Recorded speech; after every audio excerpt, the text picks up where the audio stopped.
Sprinkles if you got them. Jack's Donuts. Find a location near you. Now.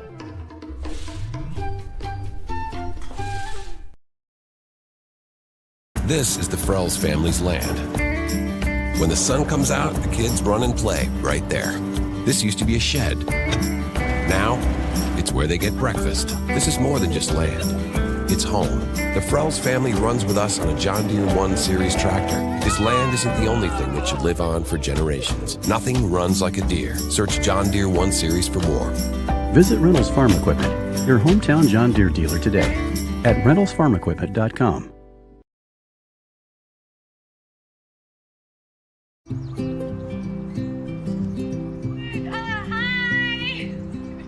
You're good at making big announcements.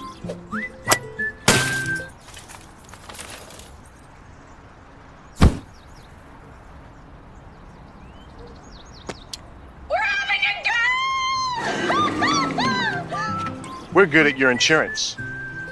Start with Indiana Farm Bureau Insurance, online, over the phone, or in person, and stop knocking on wood.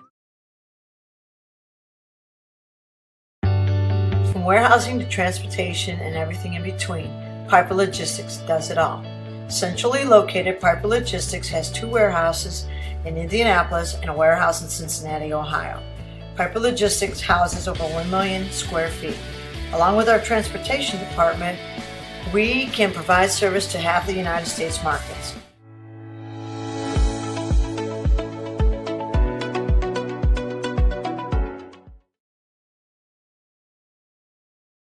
Craving comfort fresh food made from scratch daily? Check out Aspen Creek Grill. Located across from Hamilton Town Center and beside the Holiday Inn, we offer family farm-raised premium Black Agnes steaks hand-cut daily, creamy pastas, salmon chicken, and fall-off-the-bone ribs.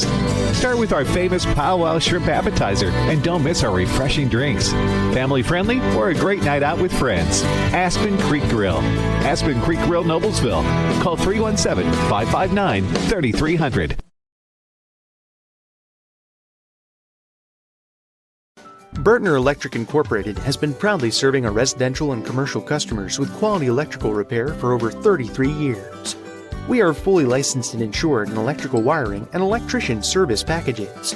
You'll receive a competitive assessment whether you're a homeowner or a business owner, first-time or long-time customer. We offer free estimates for any new project. Call our licensed and experienced electricians today.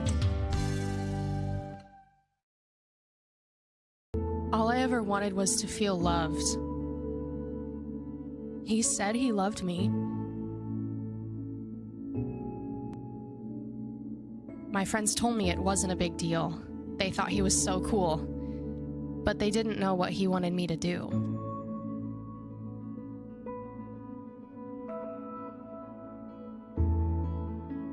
All I ever wanted was to feel loved. You have no idea the kind of pressure I felt to take things to the next level. Things were moving so fast. I was basically the only person in the freshman class who hadn't done it yet. So, we did.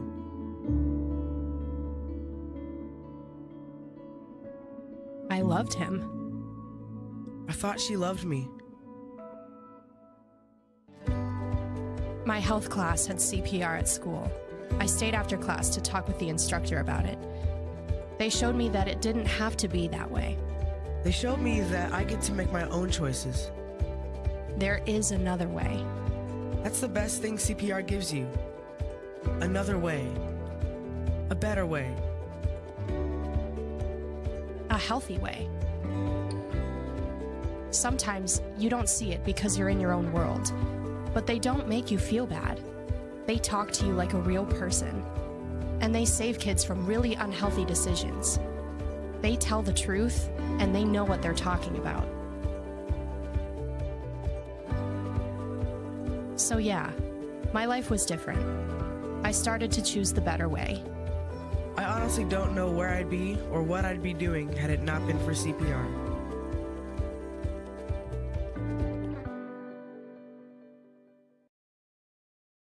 You want a career that creates experiences that are impossible to forget. By studying sports and events at IUPUI, you'll get hands-on experience in and out of the classroom. And with Indy as your classroom, there are high-profile events, sports franchises, hotels, museums, and large organizations across the city to engage, educate, and enlighten your student journey before you graduate. There isn't a better city than Indianapolis to get the experience you need to prepare you to handle any event, big or small. It all starts here. High school sports fans, welcome back to Game Time, to pure spirits, to pure sport. Welcome back to high school sports. Fans, I'm IHSA Commissioner Paul Knighty, and I just want to say, welcome back. This is Game Time. This is Indiana high school sports. This is your IHSAA. You want a career that will transform your life while you change the lives of others by helping them live well. With a health or exercise sciences degree from IUPUI School of Health and Human Sciences, you will gain an in-depth understanding of the healthcare industry while preparing you for a variety of graduate and professional programs in health. And with Indy as your classroom, you will have clinical options within leading hospitals right in our backyard, as well as a degree from Indiana University, reputable leaders in the healthcare industry. It all starts here. Can't get to a computer? Then we've got you covered. Just go to the IndianaSRN app and stay up to date with all of your favorite teams. You can watch live coverage or relive the experience with our on-demand service.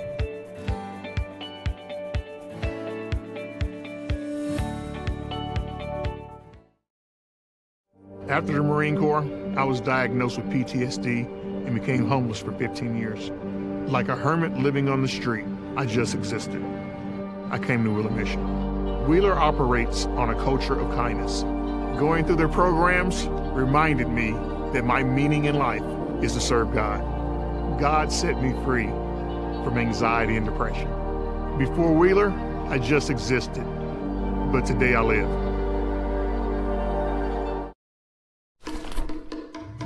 Sprinkles if you got them.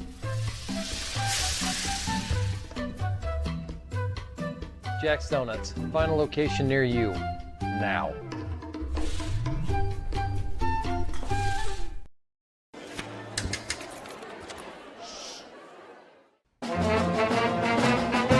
Hey, conductor! How about something new? You played this last year. Come on, get your head out of your sacks. Shh, we're trying to hear. Well, I'm sick and tired of hearing your kid play the wrong notes. Where's my kid solo? At least you can see your kid. Why is my kid stuck way in the back? The conductor only plays his favorites. My kid heard that solo! You see my kid?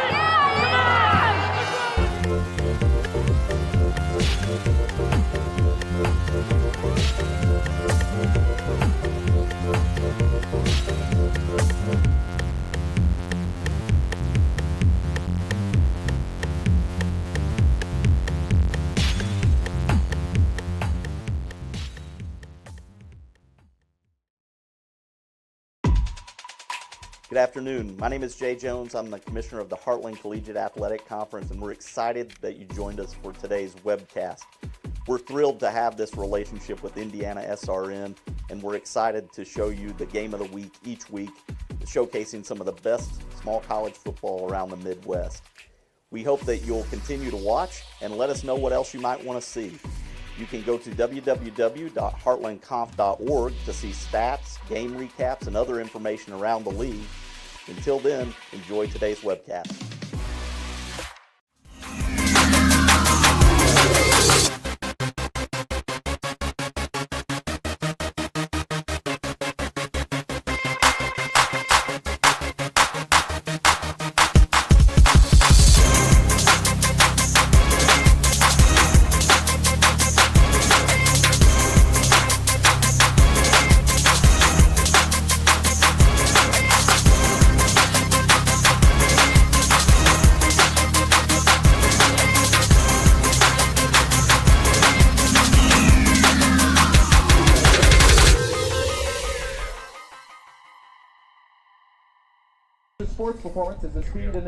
We welcome you to Hanover College in the HCAC game of the week between the visiting Rose-Hulman Engineers and Hanover College on senior night from C. Wayne Perry Field inside of Alumni Stadium. It is senior day. Turning on here alongside Sean Kroll. We have the action for you this afternoon. Plenty to get into, but let's tip our caps to some of our sponsors, including the Morales Group, Bertner Electric, Piper Logistics, Reynolds Farm Equipment. We thank our sponsors for today's game. Tony Donahue alongside Sean Kroll. So much to get into with this game. We've got conference on the line, conference perfect record on the line on one side of the football. Hanover College on senior night. You've got a lot of recruits that are here today to get it done. But first and foremost, Sean, let's talk about the elements in this one. We were out on the field. It is very windy. We are expecting rain to come somewhere inside of that first or second quarter, especially early here in the first half. How do you play these elements knowing that they can change on a dime? Well, I think field position is going to play a huge part in today's game, Tony. And don't be surprised if you see squads, if they get to the 40 and instead of going for it on fourth down, want to pin them deep. Yep. The key is going to be the toss, because who gets the ball in the fourth quarter is going to want the wind in their back if it's a close game for that kick. It is definitely, as you're looking at the field, north, south, doesn't matter. It is going from your right to your left as you're looking on the screen. So that's going to be important come fourth quarter. Ball security is going to be huge. We know that the fighting engineers love to sling it around. How is the wind going to deal? How are they going to deal with that in terms of the wind? It's going to be really interesting. And as I look outside, if we can pan maybe to the end zone here to the left side, Joel Mears doing a great job. The kicking net, this will show you the wind. The kicking net is just moved 20 yards across the field. It may move again here on us. As you can see, there are bags flying through the air. The wind is crazy, okay? And we saw it in warm-ups with kickoffs, with field goals. Look, Hanover, not a team that kicks a lot of field goals, only 4 attempts on the season. But this is not a day to be a hero, right? This is not a day to say, I'm going to return this kick to the house when you need to just take a touchback or you need to fair catch it, knowing that you don't know where that ball's going to end up. At the same time, this is a game as an offensive coordinator where you're looking at it and you're going, okay, we've got to be really concerned about the deep ball. Yep. You can do it. If you're going with the wind, that's when you want to take your shots, but the defense is going to know that as well. So how you line up and stack up your play calls, if you're someone like Hanover who scripts plays, or I don't know if they do or not, but if Rose-Hulman does, you've got to take that into play. The running game is going to be huge today, so look for Austin Oppel and Grant Ripper to play a huge part in this game, maybe from running back screens as well. We'll talk about the running game for both sides of the football coming up here for the Engineers and the Panthers, but to the elements, as you mentioned, just things that you aren't used to. Look, we are well into this season. This is the 9th game for both squads, but keeping that ball dry, right? Some of these things, making sure that snap and that hold is exactly where you need to be. How do you not overthink that on the football field today, knowing, we got this win? This is not – it's been great weather for the most part for these teams this year.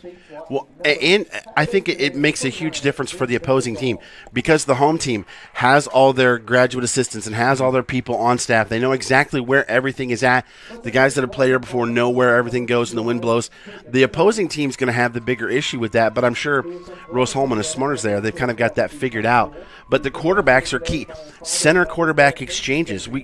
This is a league now. This is a game where nobody gets under center anymore, Tony. So those centers exchanges back to the quarterback are going to play a huge part. Not even just that, but in field goals and punts as well.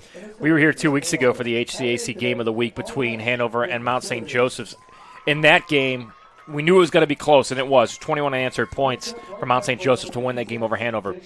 We see it in high school football, and especially on this level of college. Momentum is so huge. It's a great crowd here today for Hanover. It's senior night, their last home game. Talk about just keeping that momentum on your side, which kind of starts with the offense going on those longer drives to keep your defense as well rested as possible. That's paramount, as you say, for Hanover. Hanover wants to control the clock because they know how high-powered, if I can spit that out, how high-powered the Rose-Hulman offense is, and the less they can keep the ball out of their hands, the better off they are. So their offense is actually part of their defense in today's game plan, in my opinion. And Sean, we look at a day like today where it is senior day, senior night, whatever you want to call it. There are emotions that go into that. You want to walk off of your home field with a win in your last game as a senior. How do you keep those emotions in check, though? it's extremely important in terms of these seniors. You don't want to – it's like you want to keep it in neutral. You don't want to get too high. You don't want to get too low. You know you've got some other things in play here, Tony. You're still in play for a conference championship, especially if you win today. Rose-Hulman's won 14 straight conference games. Somebody's got to knock them off eventually. Yep. And it's your senior day. Those are the things that you have to win when you've gotten, knocked your face in the dirt or the turf all day long and you're tired and you're like, we need to make a play right here. That's when you reach for those emotions to make that play at that point of the game. When we come back, we'll get you set for kickoff by looking at the key players on each side of the football for both Rose-Hulman and Hanover College. 36-35-2. Hanover College's record in the rivalry against Rose-Hulman dating all the way back to 1903. We'll be back right after this. You're watching HCAC TV on IndianaSRN. Every person has a story waiting to be told. Mr. Jack comes in every Monday. Yeah, that's right. One day I noticed his hat said he was a Korean War veteran. I asked him if he'd ever been to the Korean War Memorial. No, I never had a chance to go. That was the day I knew we had to do whatever it took to get him there. Manny made it happen. I got to go to Washington, D.C. to all the memorials. The World War II Memorial, Naval Memorial, Korean War Memorial. Took all kind of pictures and everything, and it was a good trip, too. I'm glad that I could be a part of Mr. Jack's story.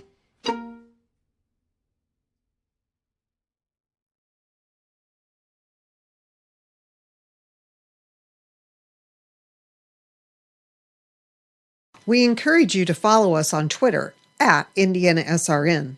Find upcoming games, video highlights, and much more. Follow us now at IndianaSRN. We encourage you to follow us on Twitter at IndianaSRN. Find upcoming games, video highlights, and much more. Follow us now at IndianaSRN. Welcome back to Hanover College here, HCAC football on a windy Saturday afternoon as Rose-Hulman takes on Hanover. Hanover on senior day, Tony Donahue, Sean Kroll. Hanover, 4-4 on the season, 4-1 in conference play. They're trying to spoil a little bit of the party that we'll get into a little bit. Rose-Hulman has a chance to advance and win the conference. There could be a three-way tie. We'll dive into that throughout this afternoon. But let's talk about some of these players that make it happen on the offensive side of the football. 37 points per game. It's a high-scoring, high-powered offense for Hanover. Matt Weimer, 182 completions, 16 touchdowns to 9 interceptions. He's averaging 238 per. But he's got some great weapons in the backfield that can run the football, as we know, Sean, and also some great wide receivers to spread things out downfield. Yeah, Austin Oppel is a sophomore from Brandenburg, Kentucky. He's had a great year. And against Anderson in one of their last games, he had 14 rushes for 164 yards and 2 touchdowns. They moved Elijah Irvine from defensive line to running back. He's the backup running back. He ran for 139 against Anderson as well. Max Copas, Hunter Eads are the guys. VJ Anthony, last time we were here, he was a huge part of this offense, that tight end, trying to find that soft spot in the middle of the zone. But the linebackers for Rose-Hulman are excellent, so I'm going to keep an eye on VJ Anthony from this game. Yeah, I'm with you there. He's got 13 catches on the season, and not only 2 weeks ago in that loss to Mount St. Joseph and last week in Anderson, some of the blocks that he does out of the backfield to spring those running backs forward. To the other side of the football, Rose-Hulman, the Engineers, 5-3 on the season, 5-0 in conference play. Sean, you got to start with the HCAC Offensive Player of the Week. Tied a school record with 7 touchdowns. Miguel Robertson, a 6'3 junior from Petaluma, California. They somehow get him out of California. Last year's too cold here for somebody from California to be coming here and play football. Last year's graduating quarterback was California. The 2 they got on the roster this year. But 23 of 39 for 324 yards and 7 touchdowns. And when we talk about Rose-Hulman, I like to say if people are good, they got dudes. They've got some dudes on offense. And we will talk about them here in just a second. Big matchup coming up here. We'll be back right after this on HCAC TV. Hey folks, good to be with you for tonight's game. My name is Andy Simpson, and I'm a licensed IHSAA football official, and welcome to Friday Night Football, powered by IndianaSRN. On behalf of the 340 football officials, the IHSAA, the crew here at IndianaSRN, we hope you enjoyed tonight's game, and more important, don't forget to subscribe to the IndianaSRN YouTube page. As you're watching tonight's contest, I'm going to show you a few of our signals that will help you better understand the information we are trying to convey. Touchdown, Safety. First down. Holding or illegal use of hands. Encroachment or offsides commonly known. False start or illegal formation on the offense, or a free kick, scrimmage violation.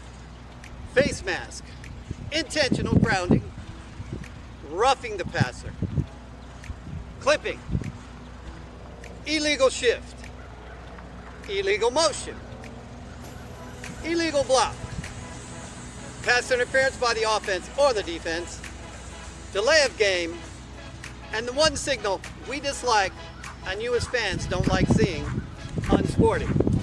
We'd like to thank everyone for tuning in tonight and following us on IndianaSRN. You can also tune in to the Football Weekly Show and Coach's Show every Saturday morning at 8 a.m. on IndianaSRN.org. Finally, if you've ever thought about becoming an IHSAA www.ihsaa.org and click on the Officials tab or call the IHSAA office at 317-846-6601. Now, sit back and enjoy the game.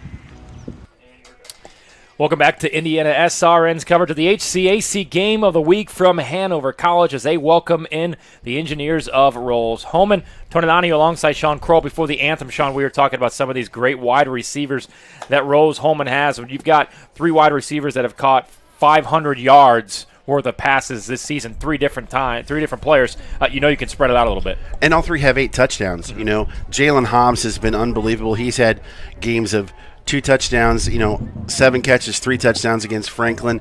Daniel Hury is great as well. And those two guys, as we saw in their game against Bluffton, will absolutely kill you on special teams as well. Oh, by the way, you want to cover all the receivers? You got the all-conference tight end and Alex Griesach coming at you as well. So, it's pick your poison if you're Hanover's defense. Yeah, and this rushing attack, it's a three-headed monster in the backfield. You've got 4, and 3 as far as touchdowns goes. Jay Smith, Lance Shelton, some of these guys, some great running backs in the backfield. Yeah, just when you think, all right, we're going to have the receivers covered, bam, they hit you with Ripperton and Smith and all those other guys, and you've really got your work cut out for you as a defensive coordinator facing this fighting engineer team. Yeah, Ripperton, 561 yards on the season, 4 touchdowns. This is the Rose-Hulman team that averages 40 points offensively per game.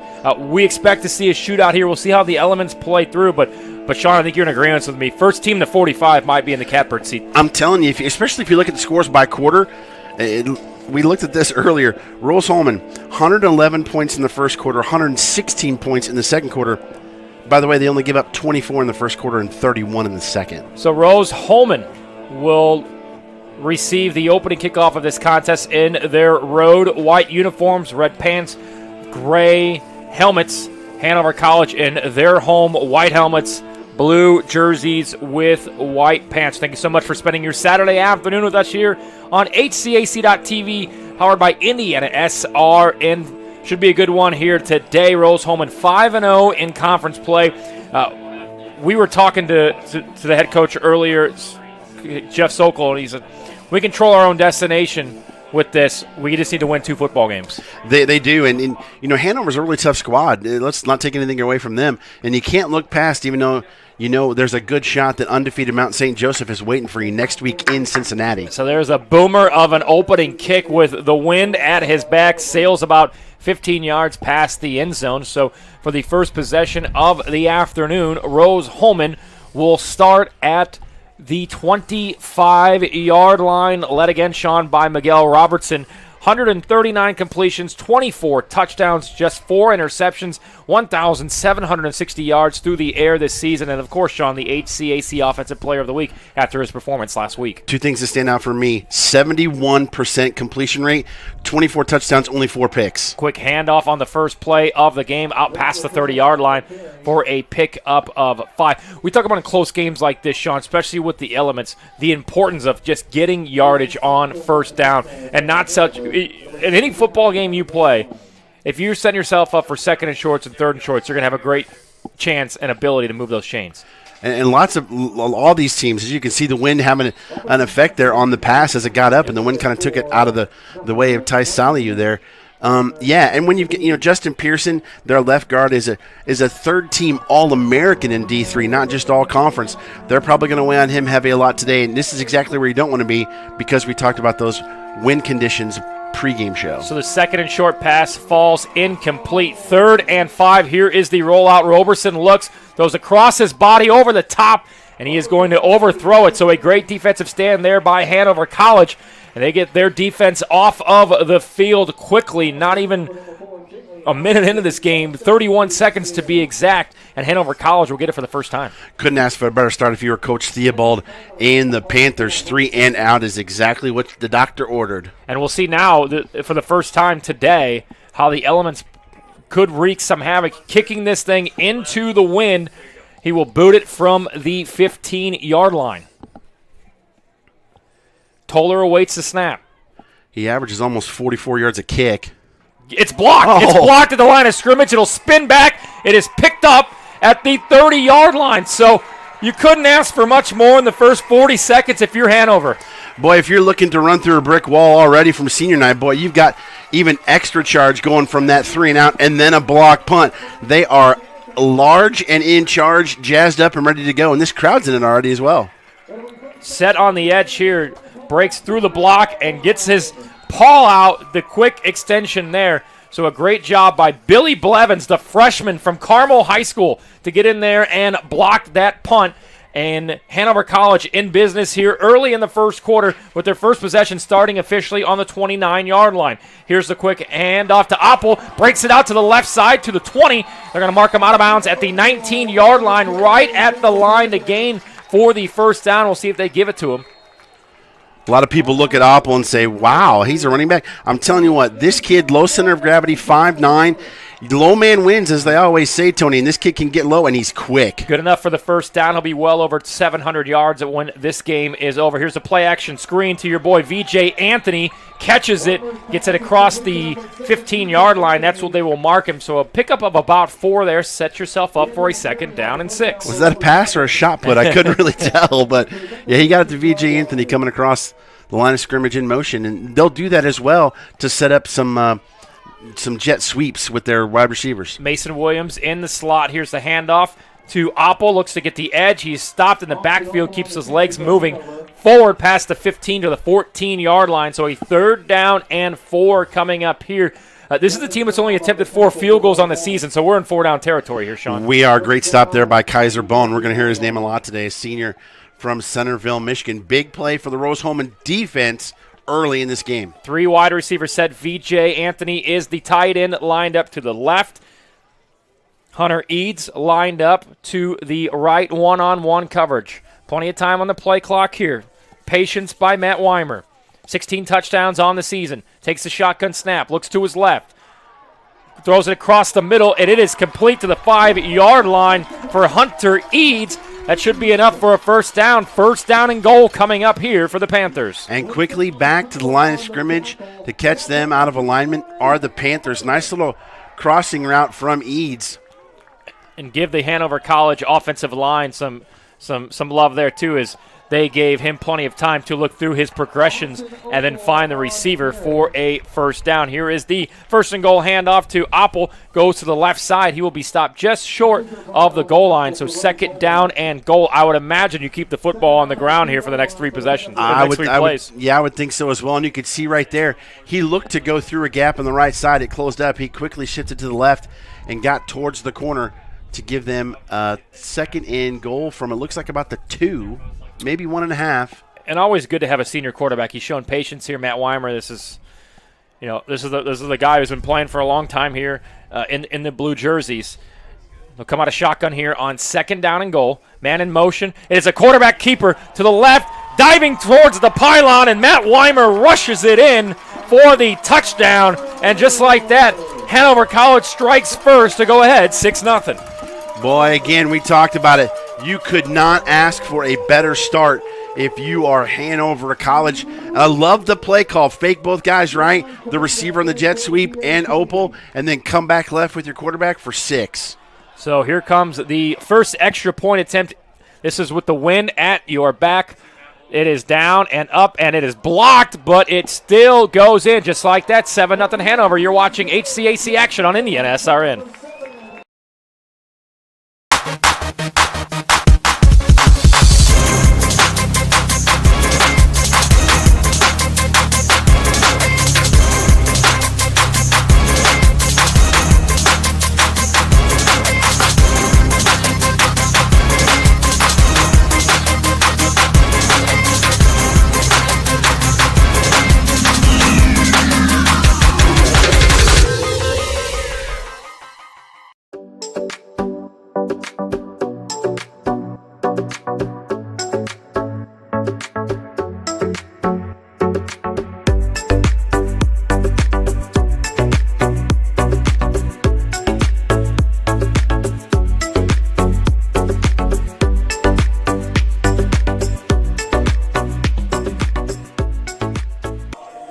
Tony Donahue alongside Sean Kroll. The first 3 minutes and 8 seconds going exactly how Hanover wanted it. You couldn't really script it much better than what we saw here, Sean.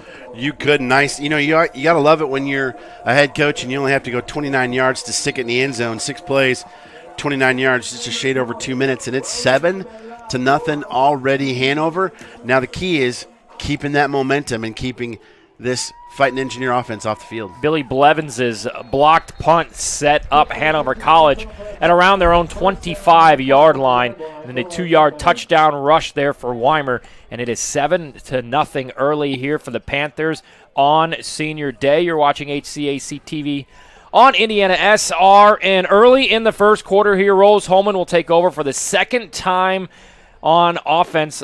Not much going on that first one, which led to the punt, which was eventually blocked. I don't expect them to get out of their system and start throwing the ball all over the place early. They still like to, rely on the run somewhat, so I don't expect that to change this drive. Here is the shuffle to the left side to Heary. Tries to get to the edge. He will for a pickup of 3. So his first rush of the day goes for 3 on the jet sweep. That doesn't surprise me. You want to get your ball in the hands of the playmakers. Heary is a playmaker. Hobbs is a playmaker. So those jet sweeps make a whole lot of sense down on this end of the field.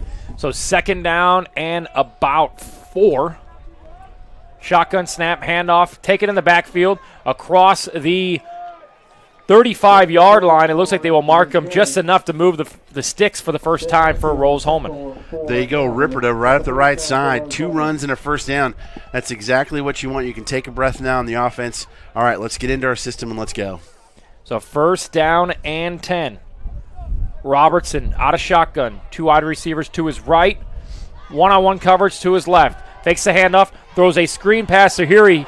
It is caught, and he tries to gain anything. He does, so pick up about 2 on the spin move.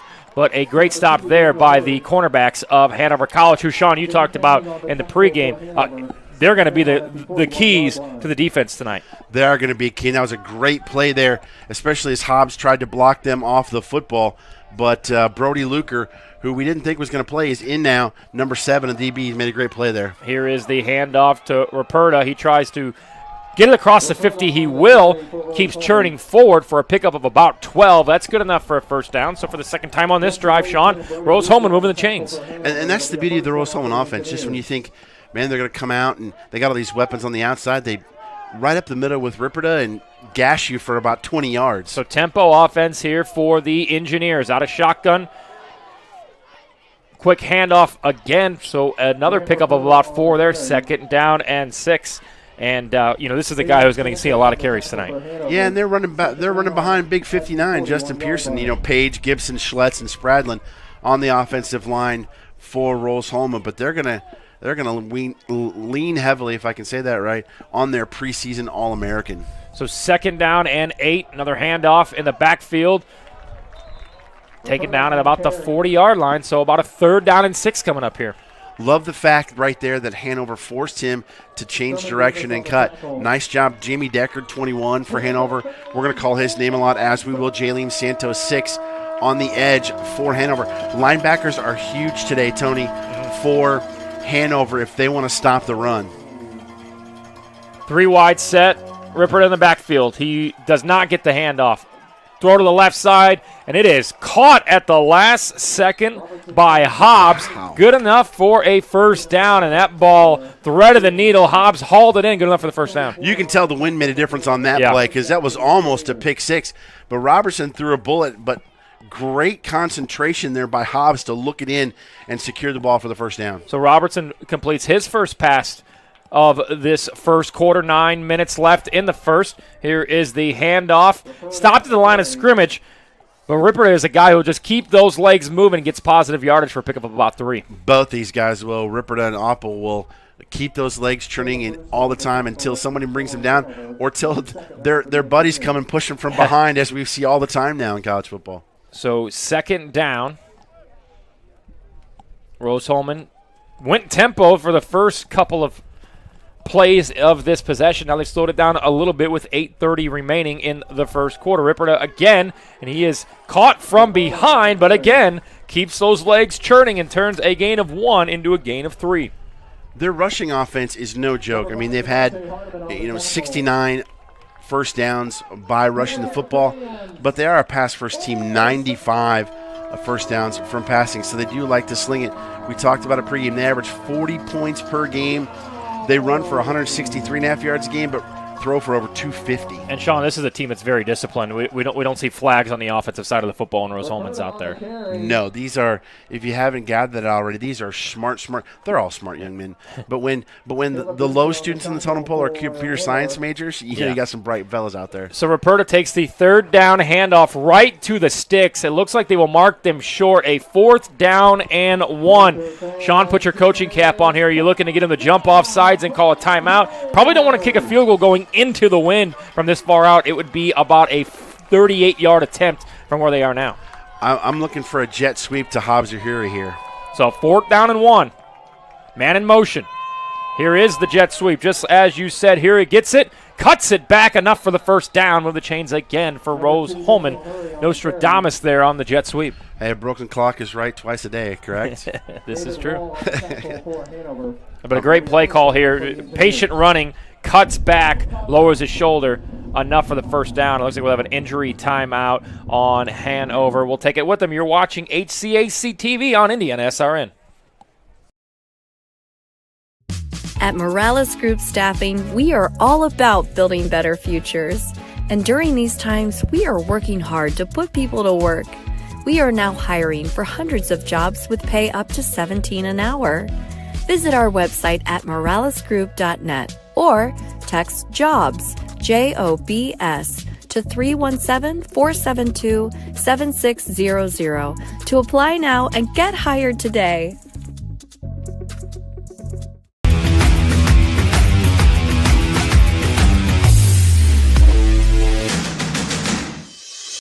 We encourage you to follow us on Twitter at IndianaSRN. Find upcoming games, video highlights, and much more. Follow us now at IndianaSRN.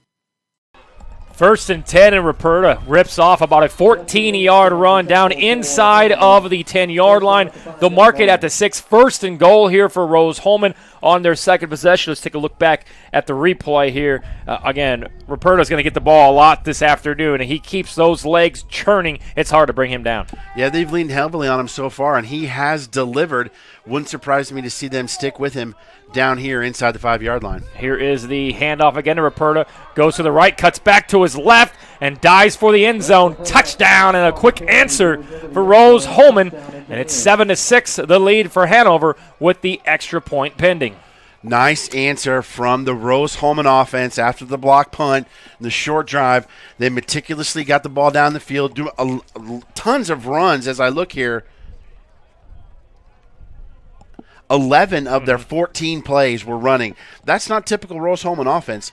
The pause there, peoples, because I was counting. Just the extra point is down, and it is good. Just like that, a quick answer. Hanover and Rose-Hulman tied at 7 on HCAC TV on IndianaSRN.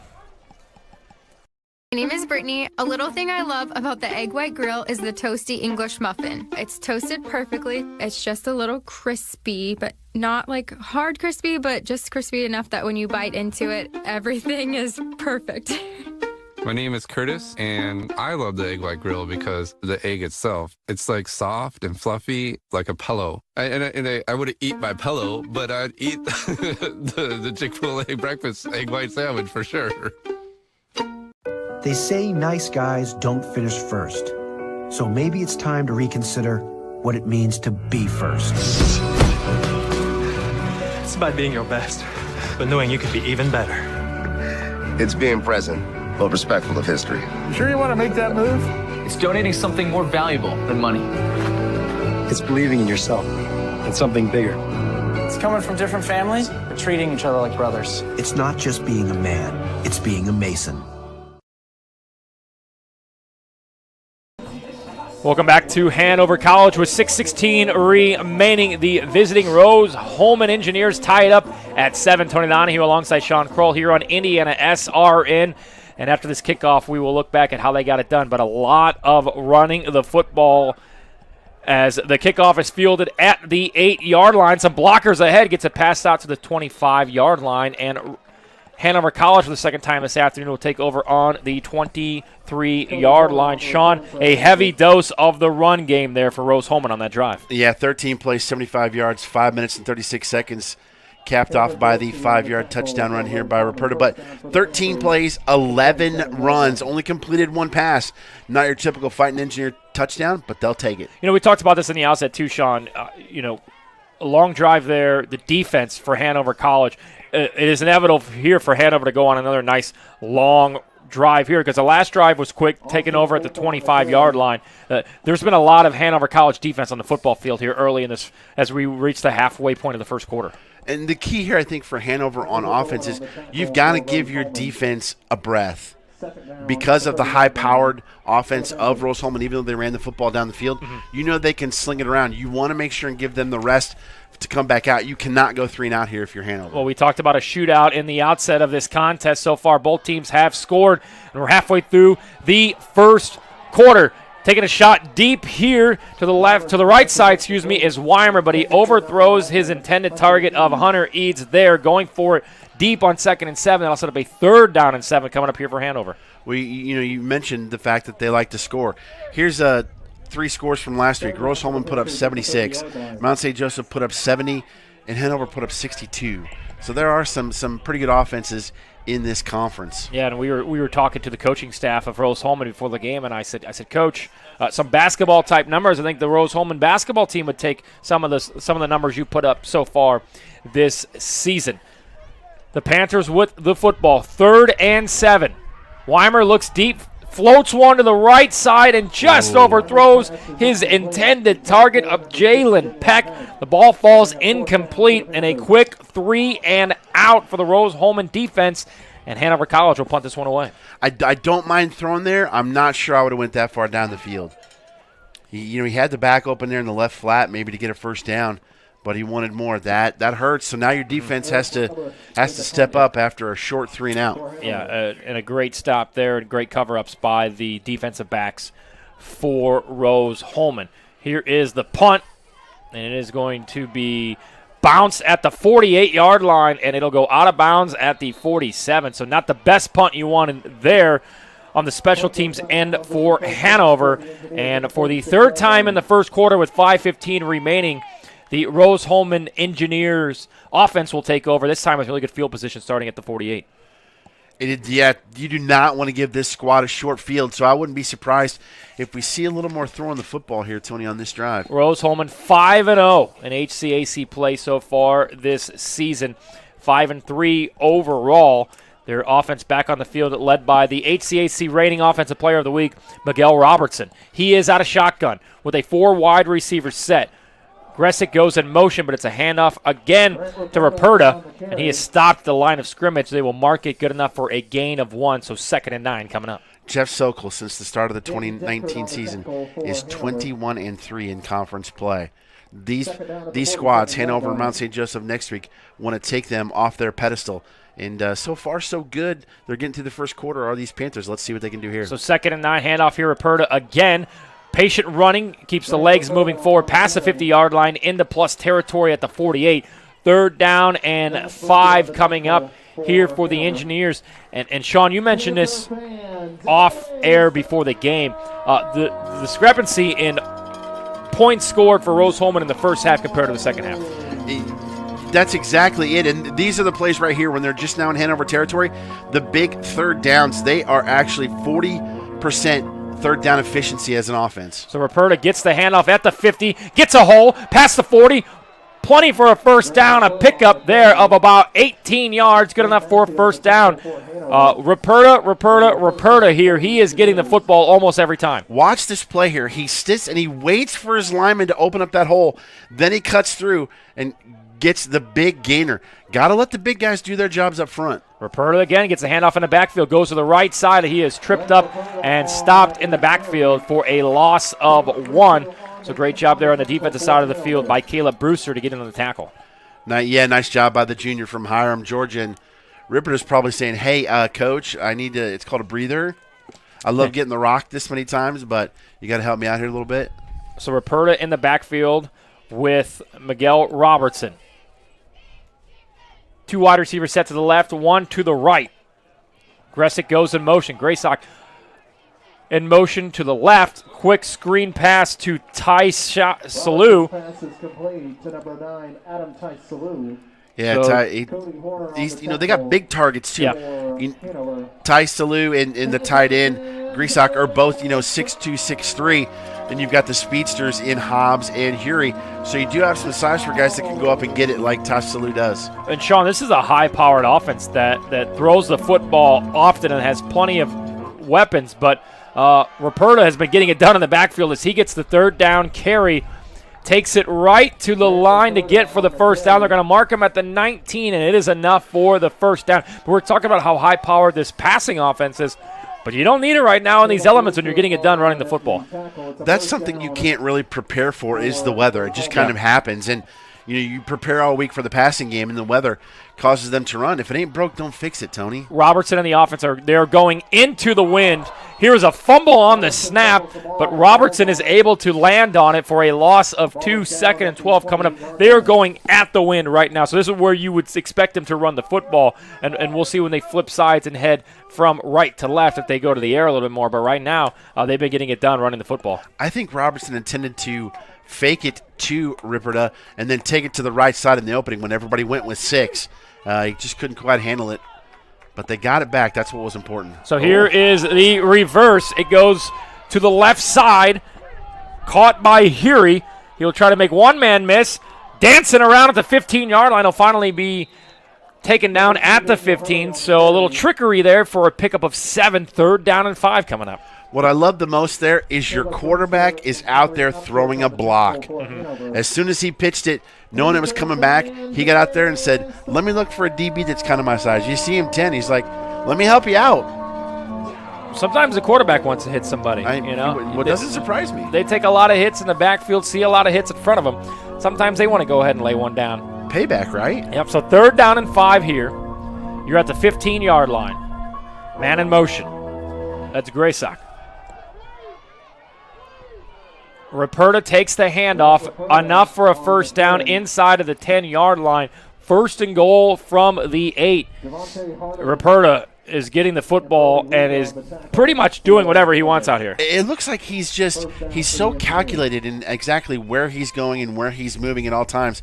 It looks like he's in slow motion, but he's not. Yeah. I think he's just making sure he hits the right hole and then cuts at the right time. Just smart play by the running back. 4 wide receivers set. Ruperta takes the handoff in the backfield, almost gets in, but he's tripped at the line of scrimmage. Barrels forward for a pickup of 4, so 2nd and goal from the 1 here. Hanover College will have a defensive substitution. It's a lot of runs so far in this first quarter. 8 runs and 2 passes on this. If you don't count the fumble, that would have been a 9th. But, yeah, today they're a running team. The elements force you to do it, you do it. 30 seconds to play in the opening quarter. Ruperta gets it again, lowers his shoulder, holds on to the football, but he's going to be stopped just short of the end zone. So a 3rd down and goal from the 1 coming up here with 20 seconds remaining on the clock. Sean, I think you take this and you come to the sidelines going into the second quarter and give yourself a chance to look at what you want to do on 3rd down. Oh, yeah, give your hoss, Ruperta, a breather, and then you get the win at your back, take a reset, stick it in the end zone. This is 4-down territory for sure, Tony. So We are through one period of play here from Hanover, tied at 7 points apiece. A big third down coming up for Rose-Hulman. You're watching HCAC football on IndianaSRN.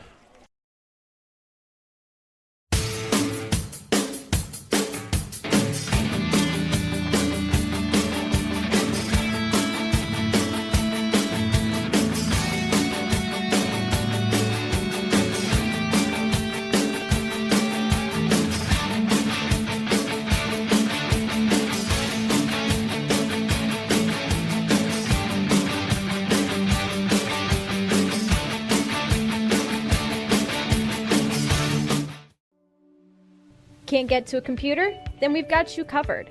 Just go to the IndianaSRN app and stay up to date with all of your favorite teams. You can watch live coverage or relive the experience with our on-demand service.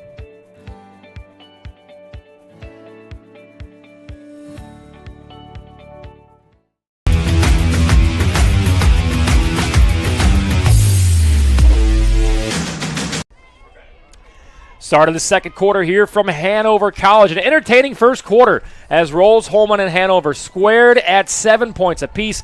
Tony Donahue and Sean Kroll have you covered here at HCAC.TV on SRN, and a big third down and 1 coming up for Rose-Hulman. Sean, we've seen a lot of report on this drive as he hits his 10th carry and lowers his shoulder forward for the touchdown, his second of the afternoon. And just like that, Rose-Hulman goes ahead 13-7 on the second rushing touchdown of the afternoon for Ruperta, his 6th on the season. You know, that's something I don't think either of us expected, even with the weather the way it is for this to become, 3 yards in a cloud of dust 1980s football. But like I said, Coach Sokol is smart enough that he knows, you know what? If they're not stopping us, we're going to keep riding that horse. Extra point kicking into the win.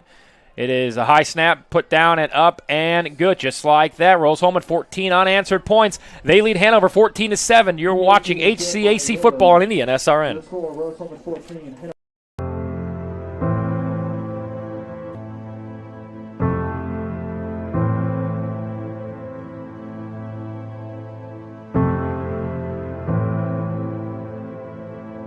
Calling officials cheaters or corrupt, it's not a game.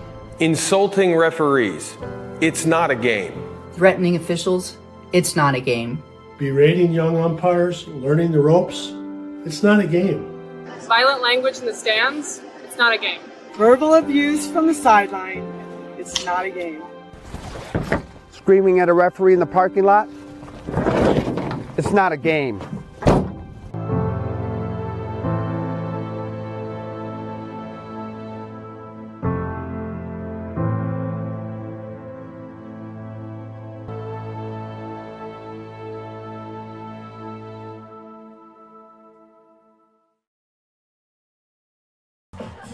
And welcome back to Hanover College, where the elements have already played a little bit of a havoc here in the first quarter and 4 seconds with 14:56 remaining in the first half. Rose-Hulman 14 unanswered. They take a 14-7 lead over Hanover. Tony Donahue alongside Sean Kroll for this HCAC matchup here on IndianaSRN as this kick sails into the end zone. Sean, let's take a look at some of the other games going on as well and what the schedule looks like coming up. All the other games already underway. Anderson is at Bluffton, Manchester at Defiance, and Mount St. Joseph at Franklin to go along with this game. We will try and keep you updated as best we can with scores throughout the afternoon. So the first possession of the second quarter coming up for Hanover College. They find themselves down for the first time this afternoon, 14-7 after back-to-back touchdown drives by Rose-Hulman. Weimer out of shotgun. 4 wide receivers set. Rolls to his right. Looks to the left. It is picked off. Intercepted off the fingertips of Jalen Peck and intercepted by Rose-Hulman on the interception. Shaku So with the deflection caught, and just like that, Rose-Hulman will take over inside of the 30-yard line. When we started to list defenders to Coach Sokol, he's like, this is the guy. Shaku So makes huge plays for that squad. I believe he is from Decatur Central High School in Indianapolis. He's a name we're going to call a lot, and sure enough, this turnover has Rose-Hulman set up nicely. So right place, right time for the first turnover of the afternoon. Rose-Hulman will take over officially at the 30-yard line. And we talked about this, Sean. We've seen a lot of this Hanover College defense on the field here in this first quarter and change as Smith gets the handoff, good enough for 1 yard, but this defense has been on the field pretty much the entire first quarter, and now a little less than a minute into the second quarter. You know, we like to think, you know, with the numbers and what we've seen, Rose-Hulman is a quick striking offense. Their drives so far have been 13 plays and 12 plays. Those aren't normal Rose-Hulman drives. So 3 wide to the right. Looks to the right side, is thrown and incomplete. Wide open was Graysock, and it's overthrown, incomplete. He also had Jay Smith wide open in the end zone. Overthrows him there, but taking a shot on second down and long. I think you can see he's going to understand here how much the wind has an effect on that. He throws it like he normally does, but the wind caught a hold of it, and it airmailed over Graysock. So a 3rd down and 9. You do have the wind for the first time this afternoon for Rose-Hulman's offense at your back. From here, though, it is a 46-yard field goal. We'll see what they do on 3rd down and 9. 4 wide receivers set. Robertson looks, fires it. He's got a man wide open, caught. Touchdown, Jalen Hobbs, his 9th of the season. And that's where they get you. Somehow, some way, the safety lost Hobbs, and he was wide open. And he didn't think anybody was around him, but he took a lick there at the end. Just a great throw by Robertson, as you'll see here. 40 seconds, 14 points for Rose-Hulman's offense. They push the lead to 13 at 20-7 with the extra point pending. 14-14 remaining here in the first half. Extra point snapped is down and up and good, just like that. 21 unanswered for Rose-Hulman. They lead 21-7. You're watching HCAC football on IndianaSRN. From warehousing to transportation and everything in between, Piper Logistics does it all. Centrally located, Piper Logistics has 2 warehouses in Indianapolis and a warehouse in Cincinnati, Ohio. Piper Logistics houses over 1 million square feet. Along with our transportation department, we can provide service to half the United States markets.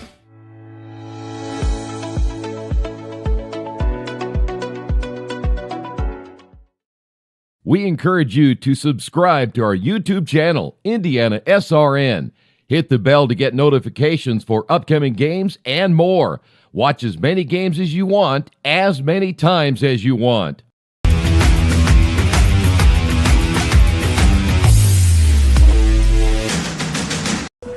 Welcome back to Hanover College, where Rose-Hulman has scored 21 unanswered points and 2 touchdowns in 40 seconds to start the second quarter to push their advantage to 21-7 on HCAC.TV. Powered by IndianaSRN. Tony Donahue alongside Sean Kroll. 14-14 remaining here in the first half. Here's the ensuing kickoff. It will be a touchdown. And, Sean, you made a good point here on this touchdown play. Some confusion there in the secondary for Hanover. Yeah, if you watch the defensive backs on the far right side, the inside one doesn't go with Hobbs. He goes to the outside route, which leaves Hobbs wide open. And the other guy has to come in and make the tackle. And, Tony, all that momentum Hanover had early, the body language doctor is in, and he says it's not good right now on the Hanover sideline. And Hanover's defense is going, just stay out there for more than one play. There was an interception to start their last drive on the first play. Here's a quick handoff. It'll go to the left side to Oppel, and he is stopped behind the line of scrimmage for a loss of 2. Let me ask you, I know you're the play-by-play guy and you call the action.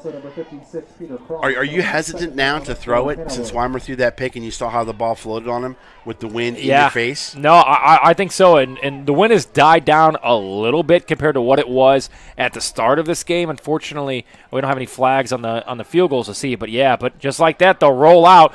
And it is kept by the quarterback, Matt Weimer. Gets out of trouble enough for the first down and a pickup of 12. So a first down run there by Matt Weimer. Oh, my goodness. I think somebody left their jockstrap out in the field.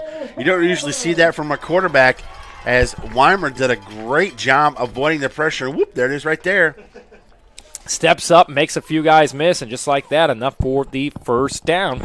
Those are the plays you have to make as Hanover, especially on the broken plays, to stay out on the field and give your defense a chance to rest. 4 wide set here. Weimer in the backfield. Man in motion. It'll be a pass again. Rolls to the right. Plenty of time. Looks across field. Has a wide open Mason Williams. Good enough for the first down. A pickup of 12.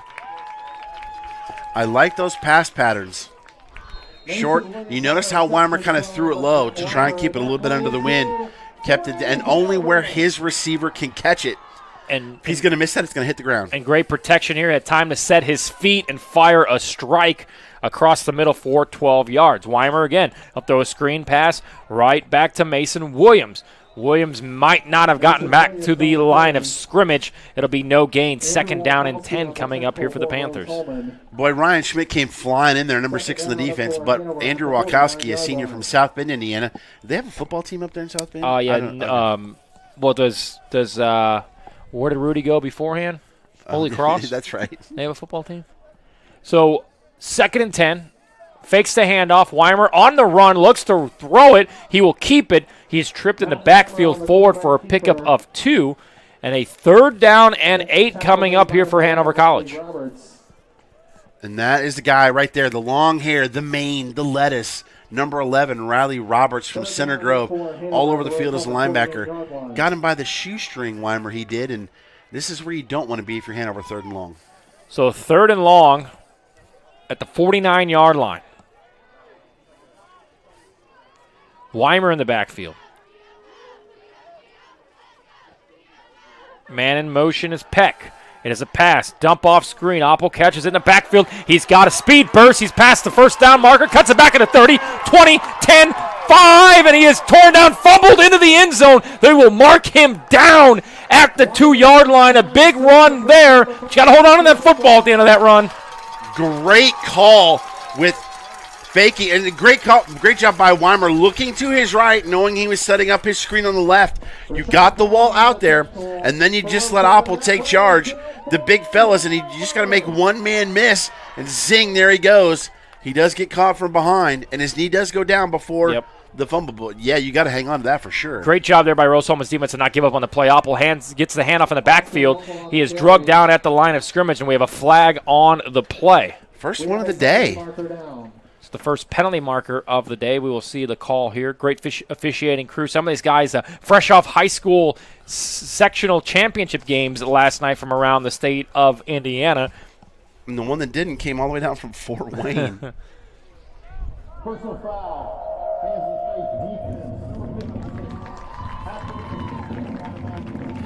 So illegal hands in the face doesn't really kill you. Maybe gives them an extra inch, which sometimes on the offense, you may not want that extra inch being that close to the goal line. Nonetheless, a 1st down and goal for Hanover. Threatening for the first time here early in this 2nd quarter. They had that touchdown early in the 1st quarter. Quarterback keeper the entire way, and Weimer pushes forward, extends the football past the goal line. Touchdown on the Matt Weimer keeper. That is his 2nd rushing touchdown of the day, and Hanover College cuts the deficit to 8. You know, you come in thinking, okay, you're going to have 14 points at the end of the 1st quarter. You probably don't think it's going to be your quarterback rushing for 2 touchdowns.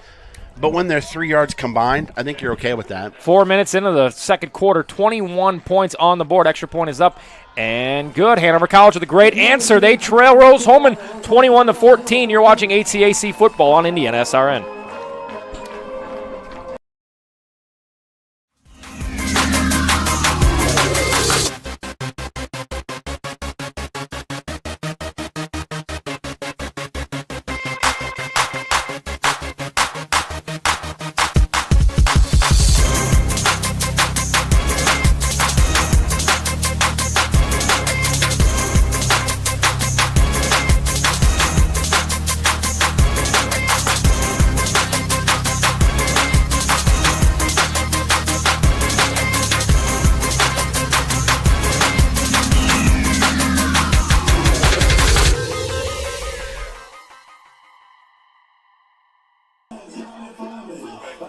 We are back here from Hanover College. A great answer on the offensive side of the football, capped off by a 2-yard run by the quarterback, Matt Weimer, to make it 21-14. You're watching HCAC football action here from Hanover College on IndianaSRN on a windy and gloomy November Saturday afternoon. But the rain so far, Sean, has held off. Tony Donahue alongside Sean Kroll, our entire IndianaSRN crew here for this one.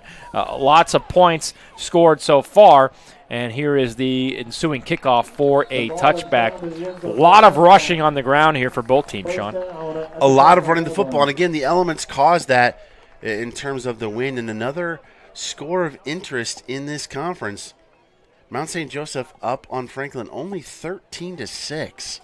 Early in the second quarter. So we'll keep an eye out on that as Rose-Hulman at 5-0 in the conference win out, and you kind of control your own destiny the next two weeks to do that, to be able to advance into the upcoming playoff weeks here in HCAC play.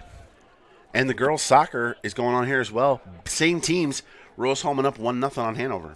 Here is the handoff, and immediately in the backfield, tackle for a loss, mark it a loss of 3 as Ruperta took the handoff and was met immediately. Devontae Hardiman, the 5'11 senior from Princeton, Indiana. Great job stuffing the run and causing a loss of 3 on that play. Looks like Hanover College is saying, hey, we're going to sell out on this run.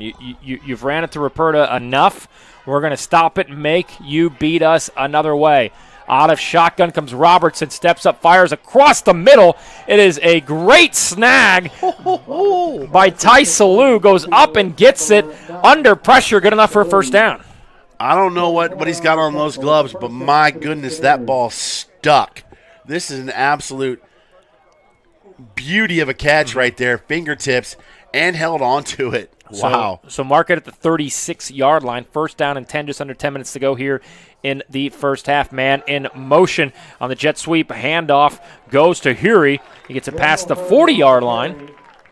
Mark it at the 41, so a pickup of about 5 yards. Second down and 5. You know, we talked a lot about Hobbs and Hury, but let's not forget Ty Salio had 8 touchdowns as well on the year, so he is a weapon for them as well. Yeah, Ty Salio with that great catch that we just saw to move the chains. Here is a second down pass attempt. Over the top, he's got a man deep. It is caught at the 20-yard line and hauled in by Jalen Hobbs. Hobbs already has a touchdown in this one, and he adds to his total this afternoon. Oh, my goodness. What a beautiful ball from Robertson and a great catch by Hobbs. It does not get much better than that. So Hobbs over the 600-yard mark as the penalty will be declined. Move the chains all the way down inside of the red zone, and Rose-Hulman will look to march into the end zone for the 4th time in this first half and advance that lead currently at 21-14 with 9:15 remaining here in the first half. Also, go ahead. Also, those 3 receivers average double-digit yards per catch. Robertson has it, fakes the handoff. He will look under pressure. Going to step up in the pocket, scrambles to the right. He'll keep it himself to the 15, to the 10, to the 5. Enough for the first down. Mark him down at the 6-yard line. Set up a first down and goal.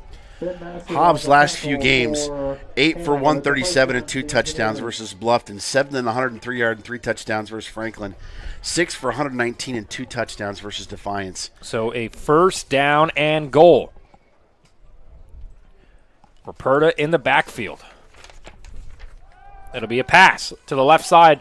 The floater incomplete. They tried to run the post pattern out of bounds. Incomplete. Second down and 10. 3 touchdowns on the board here for Rose-Hulman in the first half. It was Ruperta on a run, and then Hobbs with that 30-yard touchdown pass. You find it interesting that now they have the win at their back, they're throwing it a lot more than they did before. Yeah, and we talked about that in the first quarter. How much does your offense change going one way to the other? We did see Hanover College throw the ball a lot in that first quarter. They ran it on that last drive nicely. Here is Ruperta in the backfield in the shotgun snap. Still on his feet. The late push comes. It'll be enough to get him to the 3rd to the 3-yard line. So it'll be a 3rd down and about 4. 3rd down and goal, and Hanover College has another injury on the play. It's the second time we've seen a player down on the defensive side of the football. This time it is on the left side of the defense, Devontae Hardiman. So 3rd down coming up here, Sean, for Rose-Hulman. You have a 21-14 advantage. You've got it done on the air when you need it to. You got it done on the ground, but you've got 2 chances here for Ruperta to pick you up 4 yards to go to the end zone. You do. You've also got that post to the corner again that you could try. You've also got the jet sweep with either Hobbs or Huri in your back pocket. You've got a lot of options, which I think is very scary. Any defensive coordinator that watches film of Rose-Hulman probably doesn't sleep well that week.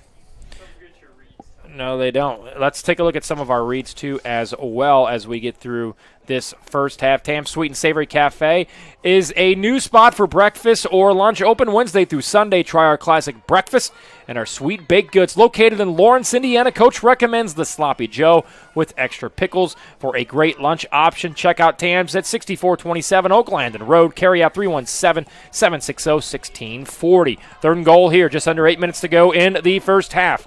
Man in motion. Robertson has it. Shotgun. Throws that fade to the right side. Up in the air. Caught but incomplete. Out of bounds. 4th and goal coming up. But as you mentioned, Sean, they had that fade route. They tried it there, but just barely overthrown. They had the fade route. I think the wind caused them some issue there. They also threw it in the short side of the field, which maybe was to try and catch Hanover off guard. But Ty Salyer, the big guy, just couldn't go up and get it. So it looks like they're going to kick a field goal. So 4th down here. They will line up for the pitch shot field goal. It'll be a 19-yard attempt from the right hash.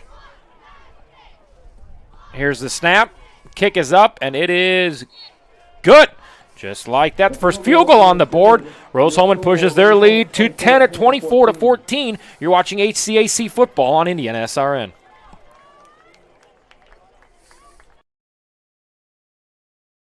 From warehousing to transportation and everything in between, Piper Logistics does it all. Centrally located, Piper Logistics has 2 warehouses in Indianapolis and a warehouse in Cincinnati, Ohio. Piper Logistics houses over 1 million square feet. Along with our transportation department, we can provide service to half the United States markets.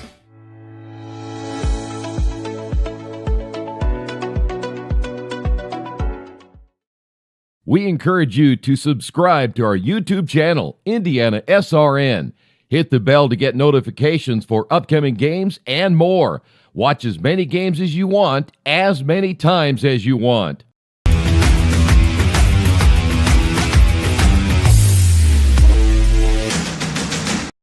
HCAC.TV on IndianaSRN. Tony Donahue alongside Sean Kroll from Hanover College. Rose-Hulman marches it down, has to set up for a field goal. They push their advantage to 10 points at 24-14 with 7:48 remaining here in the first half. Sean, it almost feels like a victory for Hanover's defense to hold them to just 3 there after 3 straight touchdown drives for Rose-Hulman's offense. Yes, it does. It's incredible how much of a momentum that is. And at this point, Rose-Hulman seems like they can do anything they want on offense. The defense is okay for Hanover. What they need, again, is a sustained clock-draining drive from their offense to give their defense some rest and to put some more points on the field, on the scoreboard, on whatever. Take your pick. So Rose-Hulman will take over from the 25-yard line after the touchback. Rose-Hulman's defense, that is, back on the field. Hanover College with the football. Here is the handoff to Oppel. He's got plenty of room. Gets it past the line of scrimmage down to the 35-yard line, and that'll be right at the lineage to gain. They will give him a first down run there, so with 7:41 here, quick 10-yard run for Oppel up the middle. I think a lot of people may be surprised by the scores today. We're not. The other game of interest at halftime, Mount St. Joseph undefeated. Mount St. Joseph ahead of Franklin 13-6. We will keep you updated on those as well. VJ Anthony goes in motion. It'll be a throw. Weimer looks. He will throw across the middle. Coming back for it is his intended target, but it'll fall incomplete. Jalen Peck had to come back for the football, throwing it into the wind, as we mentioned, and this one falls incomplete. You could definitely see how the wind had an effect on that one. And, boy, Weimer's just lucky that wasn't picked off. A great play by Peck. came around the defender to try and get the ball, saved him on that one. And, Sean, I don't necessarily hate the play call on first down after that big first down run to move the chains there. But you want a little bit of a better pass, maybe a 7 to 10 yard pass as opposed to a 20-yard pass. Opple in the backfield gets it past the line of scrimmage for a pickup of 1. So just like that, a 3rd down and 9 coming up. I agree with you on that, especially on first down, because now you run it on 2nd down and you're 3rd and long, and you're in jeopardy of getting off the field again quick. 3 and out. You've got to give your defense a rest. So 7 minutes to go here in the first half. 3rd and 9 coming up for Hanover College, trailing 24-14. 4 wide receivers set.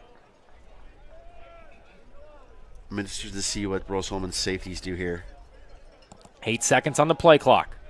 Man in motion goes Peck. He'll come back to the right side. Weimer takes the snap, steps up, fires it to the left side. He's got a man open and caught.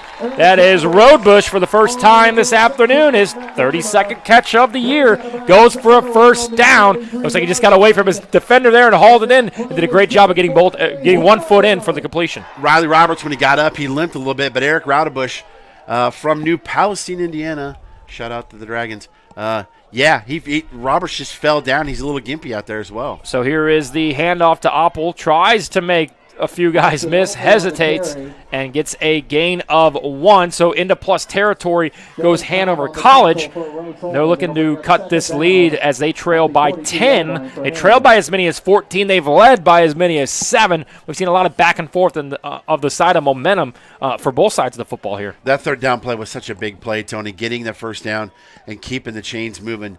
Very pivotal, I think, to how the end of this first half is going to play out. So Rose-Hulman shows blitz, then backs off.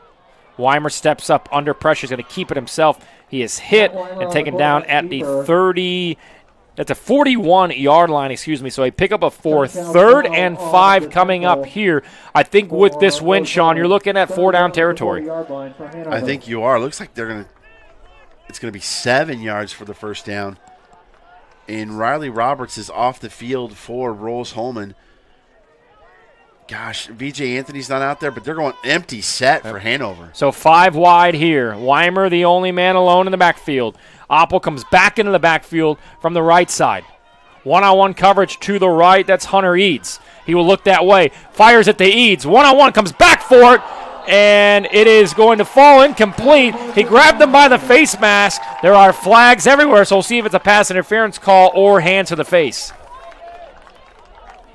So 2 officials called it. The one that was right on top of it did not call it, as Eads looked away from that referee to try to catch the pass. So it'll be a grabbing of the face mask there. The problem there with Tice Miller is he doesn't get his head around, and then he knows when he's caught, because Eads is able to get his head around. You not only get the penalty, but Eads almost caught it as well. Yeah. You've got to turn your head on that if you're the defensive back to play the ball. And he knew it immediately as the ball falls incomplete. So move it all the way down to the 25-yard line after the 15-yard penalty. No matter how you can move the chains against this Rose-Hulman defense, you'll take it. Yes, you will. So first down, quarterback keeper. Weimer fires it to the left side. It is caught, but Opple is immediately taken down for a pickup of just 1. Those cross-field passes, Sean, you got to be careful on those, because we saw one in the first quarter almost get an interception, and that one kind of hung up in the air as well. Shai Kuso had that read perfectly, split second, and he's still running the other direction, but no gain on that. Great play by the defensive back. So 2nd and long. Clock ticks, 4.5 to go. Peck in motion. Comes right back to the right side. Weimer finds Peck. Open, and he dropped it. He was wide open, heard footsteps, turned to run at the football, but didn't have the football in his possession, and that is now a 3rd down and 9 coming up here. They got a break there because the defensive back and the safety were a little bit crossed up on when they were switching to get Opple coming out of the backfield, which gave him that space out there, but tried to run before he caught it. So a 3rd and long. I think you got 2 shots to get it. I would agree. Riley Roberts, the senior, checks back in on the defensive side of the football for Rose-Hulman. He shows blitz. Eads to the right. Weimer steps up, fires across the middle. He's got a man caught inside the 5-yard line. It's Mason Williams. Again, I like the route. I like the throw. Keeps it low so that only his guy can catch it. That single high safety didn't work out very well there for Rose-Hulman. Great patience by Matt Weimer there after a bad snap. Stepped up in the pocket, delivered a strike inside the 5-yard line. So 1st and goal. Quarterback keeper. Weimer cuts back, nowhere to go. He stuffs the 5-yard line. 2nd and goal coming up. To your point, I think the biggest issue, Tony, is that the offensive line of Hanover is doing a great job of stopping the pass rush of Rose-Hulman and giving him time to let his receivers run their route and go through the progressions. So 2nd and goal coming up. V.J. Anthony back into the game. I'm not sure I like my quarterback running it that often, though. You want to be really patient here, Sean, right? Because you don't want to give the football – you obviously want to put 7 on the scoreboard, but you don't want to give this Rose-Hulman team that is going with the win as you don't want to give them a lot of time to be able to drive downfield. And this is the 11th play of the drive, so they have taken up some time. So here is the handoff to the left side. It's Oppel. Tries to get to the edge. He will be stopped short of the goal line. So a 3rd down and goal coming up here for the Hanover College Panthers. And I think you're 4-down territory here, trailing by 10, just under 3 minutes to go here in this first half. And very patient here on the offensive side of the football for Hanover. A 3rd and goal coming up. I think Oppel should have cut up when he bounced outside the first time. I think he should have cut back into the inside, but he tried to bounce it back out. Great job by the defense stringing him out and not letting him in. So Oppel in the backfield with Weimer. Weimer hands it to Oppel, stuffed, and he is going to push forward. They'll mark him just short. So a big 4th and goal from the 1-yard line coming up here. Sean, put your play cap on. Are you kicking the field goal to cut this to a 1-possession game, or are you thinking 7? I'm thinking 7. It's senior day. They've won 14 straight games. That has Rose-Hulman. I want to go in with a lot of momentum here at halftime. I'm trying to get 7. I'm going to line up and try to get Rose-Hulman the jump, see if I can get that free 1st down. I'm not a college football coach, but trailing 24-14, I need to cut this to a 1-possession game however I can, so we'll see what the play call is here with 4 seconds remaining on the play clock. They will take a timeout too. Think about it. Hanover, big 4th down and 1 coming up here on IndianaSRN. You're watching HCAC football.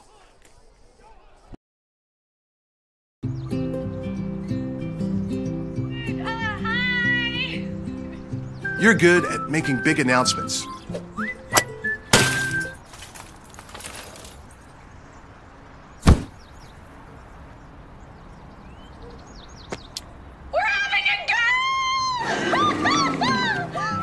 We're good at your insurance. Start with Indiana Farm Bureau Insurance, online, over the phone, or in person, and stop knocking on wood. We encourage you to follow us on Twitter at IndianaSRN. Find upcoming games, video highlights, and much more. Follow us now at IndianaSRN. We encourage you to follow us on Twitter at IndianaSRN. Find upcoming games, video highlights, and much more. Follow us now at IndianaSRN. Minute 47 on the clock in the first half. Hanover College trailing Rose-Hulman 24-14. A big 4th and 1 coming up here. 4th and goal from the 1. Rose-Hulman stacks the box. Hanover College with the football. Quarterback keeper, and he is tackled from behind and stopped before he got to the goal line. A big tackle there. It's Jaleem Santos, and that's where Rose-Hulman will take over with 1:43 remaining in the first half from their own 1. A big defensive stop. They did not account for the strong safety, Ryan Schmidt. Broke through and came in, and I like the play call. Just too long to set up, Tony, which allowed him to come in and snag him, and boy, that hurts not getting any points there. Yeah, I think it's too early to leave points on the board. You could have kicked a field goal there. Even though you're going into the win, it would have only been a chip shot extra point type of field goal to cut it to a 1-possession game. But sometimes you roll those dice and it works out. Sometimes it doesn't. So Rose-Hulman will take over. Got to be very careful here out of your own end zone. Yeah, I got a feeling we'll see Ripperda here. Robertson has it. He will look to throw on the play action. Under pressure, he is hit. and it is incomplete. The ball was caught and then dropped off the turf. Some defensive pressure there. No flag in the backfield. Might have been could have been, certainly got to be careful there, could have been a late hit on the quarterback, but a second down with 99 yards to go for Rose-Hulman. Let's see here. Is he, yeah.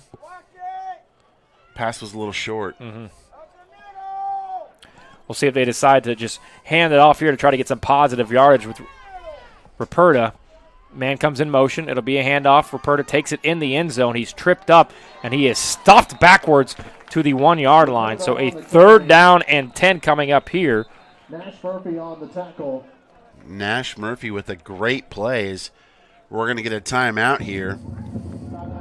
So a minute 30 remaining. You're up 10. You've got a 3rd and 8 coming up here. I'm assuming you come out of shotgun, delayed handoff, just try to get some extra yardage for your punter. And if Ruperta breaks one for a 1st down, great. But you never want your punter to be punting out of the back of the end zone. I'm going to call my shot. I think they're going to throw it across the middle to Hurrier or Hobbs. I really do. I think you want to. I think that's what Rose-Hulman expects Hanover to think. Yeah. And I think they're going to come out and they're going to go opposite that. We got the weapons. We got the wind. Let's go for it. Bang. Go.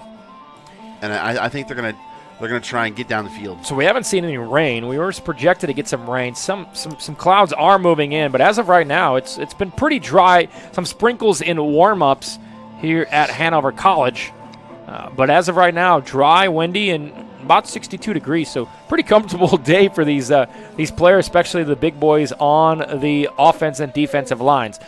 3rd down, 8 yards to go, out of their own end zone. Rose-Hulman after the goal line stop on 4th down. Play action. They'll look to throw. Under pressure. Floats it to the left side, and it is over the shoulder. Incomplete, but there is a flag down. Maybe a bit of a hold there. Ooh, it's possible. It looked a lot like that same route they ran on 1st down. Trying to get to the out of bounds line and save some clock, but yeah, that's usually defensive holding. Ooh, that hurts. So a 15-yard pass interference penalty moves the chains for Rose-Hulman, gets them out of the shadows of their end zone. Didn't really see it there.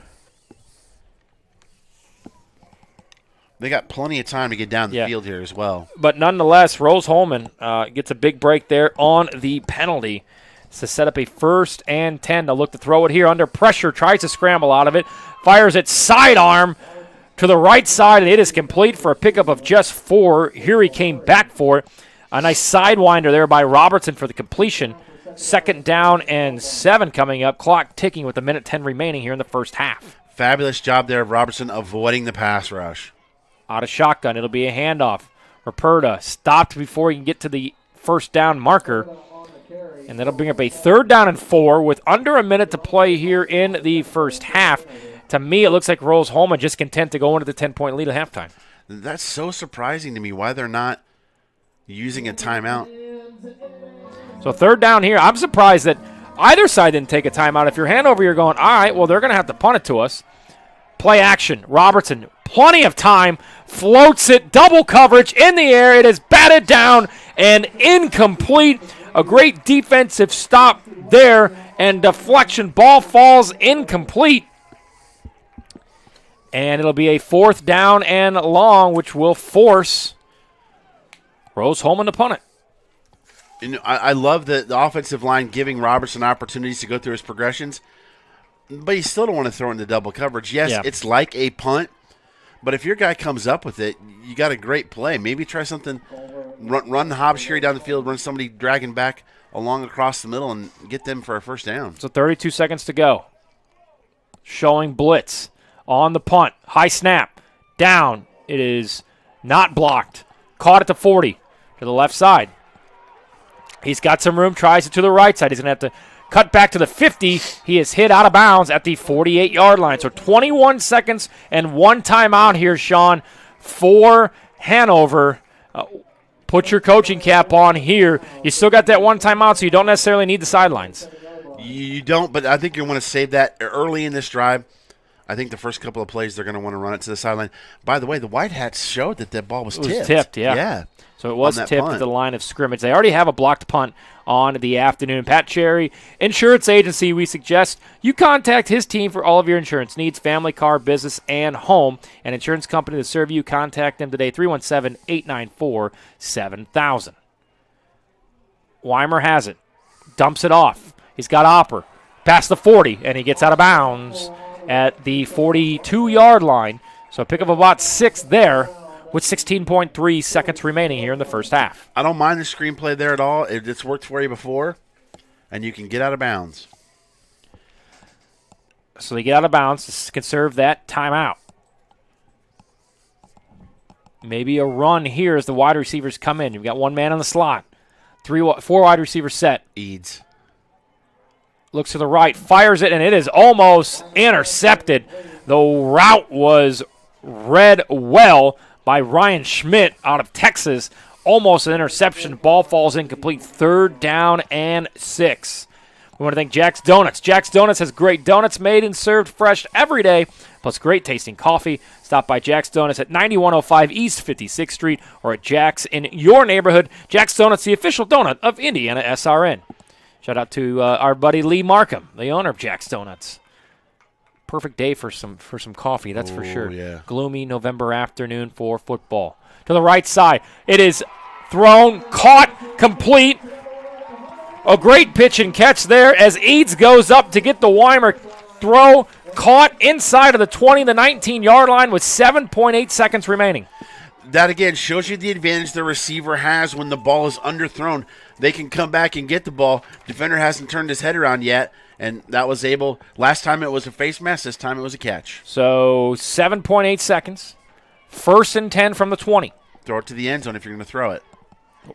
Weimer throws it. He looks for Eads. Double coverage up and incomplete with 3.3 seconds remaining here. A 37-yard field goal from this far out, and they will line up, kicking it into the wind to try to cut this game to a 1-possession game on the last play of the first half. If you like what you see, please let us know. Email us at coach@IndianaSRN.org. If you'd like to help us get more student-athletes on the air, go to our website, IndianaSRN.org, and hit the donate button on the screen.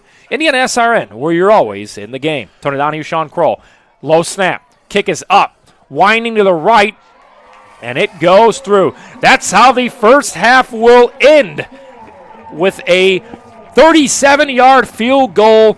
Good. His 3rd made field goal on the season. Yohan Kanaga, his 37-yarder, cuts it to a 24-17 deficit here on IndianaSRN. Rose-Hulman scored 21 unanswered points, but 10 straight by Hanover scored to cut it to a 7-point game at halftime with Rose-Hulman on top, 24-17 here on IndianaSRN. I'm Tony Donahue.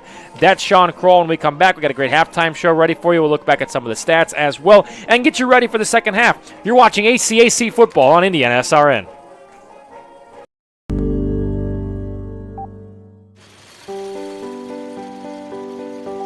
When I'm at a Super Bowl and I walk in that stadium at kickoff time and I see that football sitting down there on that field, I get goosebumps because I sewed that football.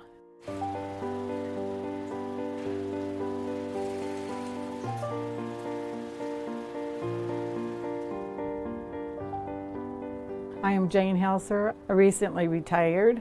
I started working at Wilson on April 13th, 1966. I was 19 years old. I put an application at Wilson. I got the job, never thinking that I'd be there for 48 years. I enjoyed what I did, so I just stayed. The Wilson Football Factory here, it's actually like a secret. I was raised about 20 miles from here and never even knew this place was here.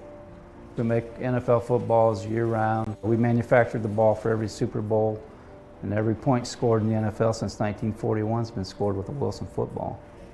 Jane was the longest tenured employee when she retired. I would get up at about 3:30 in the morning to be on the job at 5 a.m. I had to oil up my machine every day. I could sew about 150 footballs a day.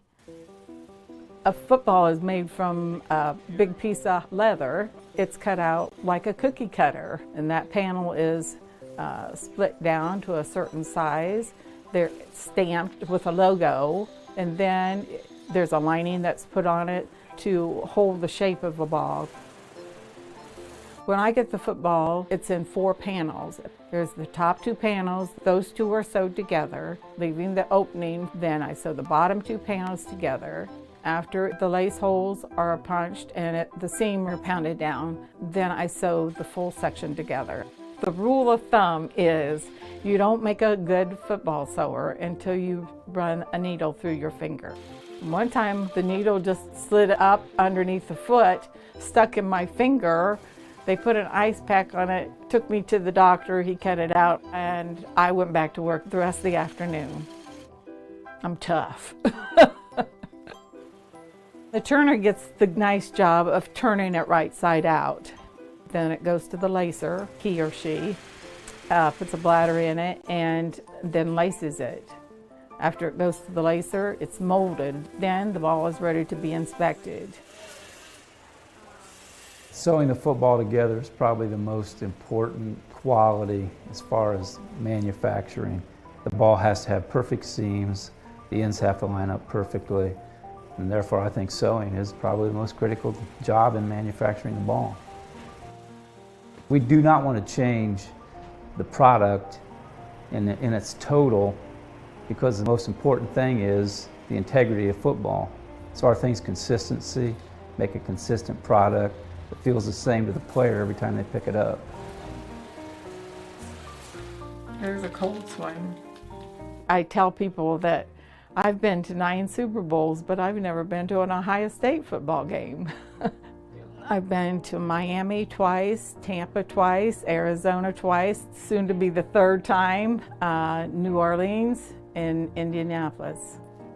I'm just a worker that got a job when I was 19 years old and stayed there and was able to try to do the best job I could. And I've been rewarded greatly for it.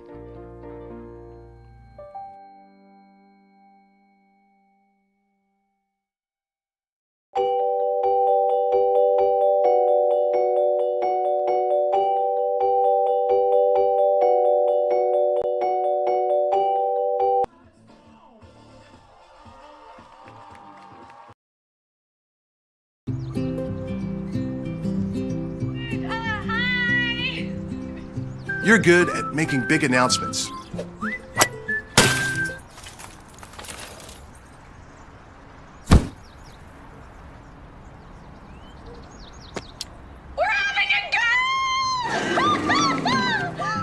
We're good at your insurance. Start with Indiana Farm Bureau Insurance, online, over the phone, or in person, and stop knocking on wood. We encourage you to follow us on Twitter @IndianaSRN. Find upcoming games, video highlights, and much more. Follow us now @IndianaSRN. We encourage you to follow us on Twitter @IndianaSRN. Find upcoming games, video highlights, and much more. Follow us now @IndianaSRN.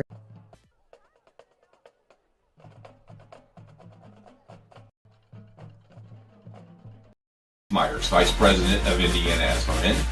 Thanks for joining us. Do you know IndianaSRN broadcasts 350 games a year?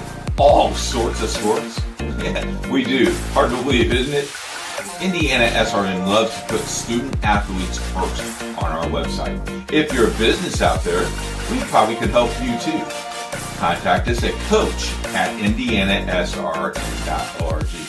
Grandma from out of state thanks you.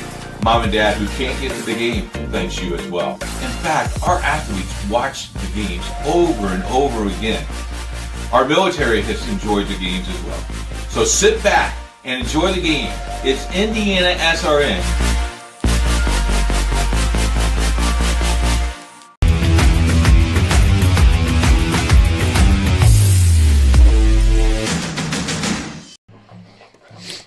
Welcome back, halftime here at Hanover as Rose-Hulman, the visiting Engineers, cling on to a 24-17 lead. You're watching HCAC.TV on IndianaSRN. Tony Donahue alongside Sean Kroll. Pretty entertaining first half, some back-and-forth play. But, Sean, the biggest stat, time of possession. It's incredible, the difference when you look at it. I've never seen anything like that before. 25 minutes of offense for Rose-Hulman as to 4 minutes and 57 seconds for Hanover College. Only down 7, but your defense, if you're Hanover, has been on that football field an awful lot in that first half. They are gassed, that is for sure. You know, their 2 TD drives for Hanover, very short, which, you know, goes into the fact that they have such a short time of possession. But you've got to figure some things out defensively to get Rose-Hulman off the field. And then offensively, when you're not scoring touchdowns, as this game goes on, Tony, these guys are going to get more and more gassed, and it's going to play right into Rose-Hulman's hands. That's what they want. So you got to figure out a way to not let that happen in the fourth quarter. Senior day here from Rose-Hulman and Alumni Stadium. From Hanover, Alumni Stadium. Rose-Hulman with a 24-17 lead. Let's take a look at some of the other stats here in this first half. First downs, 13-11. Very even on a lot of these. We'll see here. Sean, passing yards to the air. Rose-Hulman with 107. Hanover with 138. Both teams have punted twice. 1 fumble for Rose-Hulman. They did indeed recover that. Not a lot of penalties on both sides. Rose-Hulman, 2 penalties for 16 yards. 1 penalty for 15 yards for Hanover. Both teams doing a great job on third downs. Offensively, Hanover College 5 of 7 on third down conversions, while Rose-Hulman 6 of 10.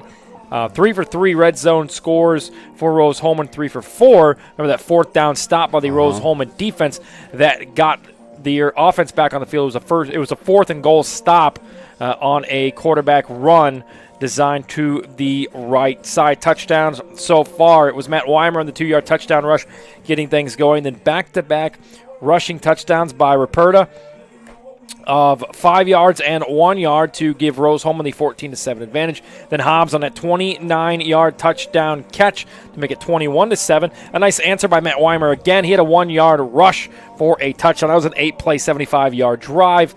They cut it to 21-14, and then back-to-back field goals, 1 for each. On the Engineers side, a 19-yard field goal, good, to make it 24-14.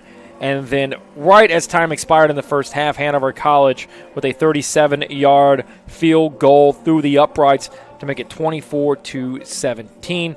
But as we talked about throughout that first half, a lot of time on the offensive side of the football for Rose-Hulman. Grant Ruperta been the back. He's been the guy so far in the first half. 23 carries for 108 yards, 2 touchdowns, and a long of 17. I think if Hanover College wants to give their defense a break early in this second half, it's going to come with stopping the rushing attack of Rose-Hulman.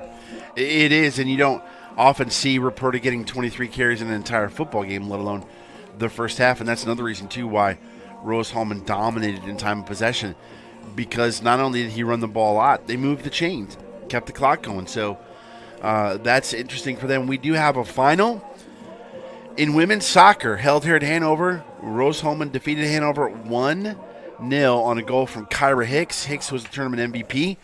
Now, on the other side of the state in Terre Haute, same 2 teams playing on the men's side. It's tied at 1 in overtime. We'll try and keep you updated on that as much as we can. Yeah, and some college football scores from the state of Indiana. Iowa beats Purdue 24-3. We are at halftime here at Hanover College. Sean, one of the keys to this game was kind of controlling the elements. We thought we might see some rain. So far we haven't. We have seen some wind. It seems like if your offense has the wind at your back, you're more likely to throw the football. If you're going into the wind, which is left to right from where we are sitting, we've seen a lot more of that rushing attack on both sides of the football. I would expect more of that here in the second half. I would too, and if my memory serves me correctly, Rose-Hulman will have the ball with the wind at their back in the fourth quarter. Mm-hmm. So that makes a huge difference as well. It would not surprise me to see them come out early and often here in the second half and run the football. And again, they're in the driver's seat in the conference in this game, so they're going to do all that they can do to stay in the correct lane, so to speak, if I don't want to be like Father Ball here. But, and then in the fourth quarter, we noticed, too, and we said it on air, once the wind changed for Rose-Hulman, when they changed sides in the quarter, they started throwing it a lot more. And I think that's protecting Robertson and giving him a chance to get the ball to his weapons on the outside and across the middle of the field. I think that's going to make the difference in the fourth quarter. So Hanover, trailing by 7, their offense has been on the field for 5 minutes, 4 minutes and 57 seconds to be exact. They only trail by 7. Hindsight's a little 20/20 here, right? They get stuffed at the 1 yard line, which a field goal there would have made it 24-17. That second field goal that they got late in the half would have made it 24-20. Nonetheless, 24-17. Looking back at that play, do you still feel that was the right play on 4th and 1 going for it?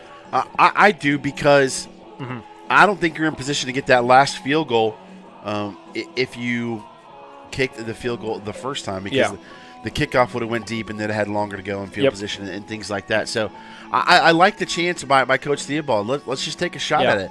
What do you have to lose? And they went for it, and you're down 1 score here at halftime. And you get the football back to start the second half can't ask much more after than that. kicking off on the opening kickoff. And when you look at a play like that, it kind of sets your defense up to get that stop. You had a couple big plays to get in the field goal range. We kind of knew this was going to be a shootout. We kind of knew that it was like, okay, first team to 45 points. I mean, we're looking at offenses that score multiple times in the 40s, 50s, 60s, and I think we've even seen some 70s put on the board from this Rose-Hulman football team. So, when you got a chance at the goal line, even if it is 4th and 1, you trust your offense to get it. The blitz just wasn't read right. The linebacker came around the edge and tripped up Weimer right before you get into the end zone. So, you kind of look at it in the locker room right now. If you're Theobald, you say, hey, we're down 7. We're a yard away from being tied, or maybe a yard away from being up by a touch or up by a field goal at 27-24. Nonetheless, it is Rose-Hulman with a 24-17 advantage. You are watching HCAC football here on IndianaSRN. We'll come back with second half action right after this. Greetings, everyone, and welcome to Hanover College. Founded in 1827, Hanover is Indiana's oldest private four-year college. Hanover is a nationally recognized liberal arts college with core strengths in the natural and life sciences, education, and business. This breathtaking 650-acre campus sits on a bluff above the Ohio River in Hanover, Indiana. Hanover's approach to the liberal arts allows students to combine their academic interests. Students can even design their own majors. Students have so many opportunities to try classes, clubs, and other activities to pursue their passions. Students connect and get involved in so many ways, whether it be through classes, meals, athletics, and clubs, or even campus jobs. You definitely can find your niche right here at Hanover. Hanover really does have a place for you to be yourself and be known. Welcome to Hanover College. This is the College Tour.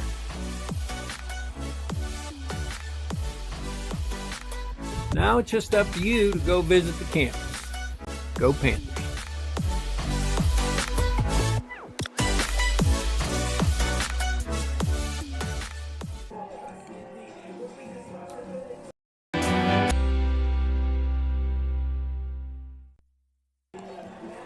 Moments away from the start of the second half from Hanover College. Rose-Hulman, the visiting Engineers, have a 24-17 lead over the Panthers of Hanover on Senior Day.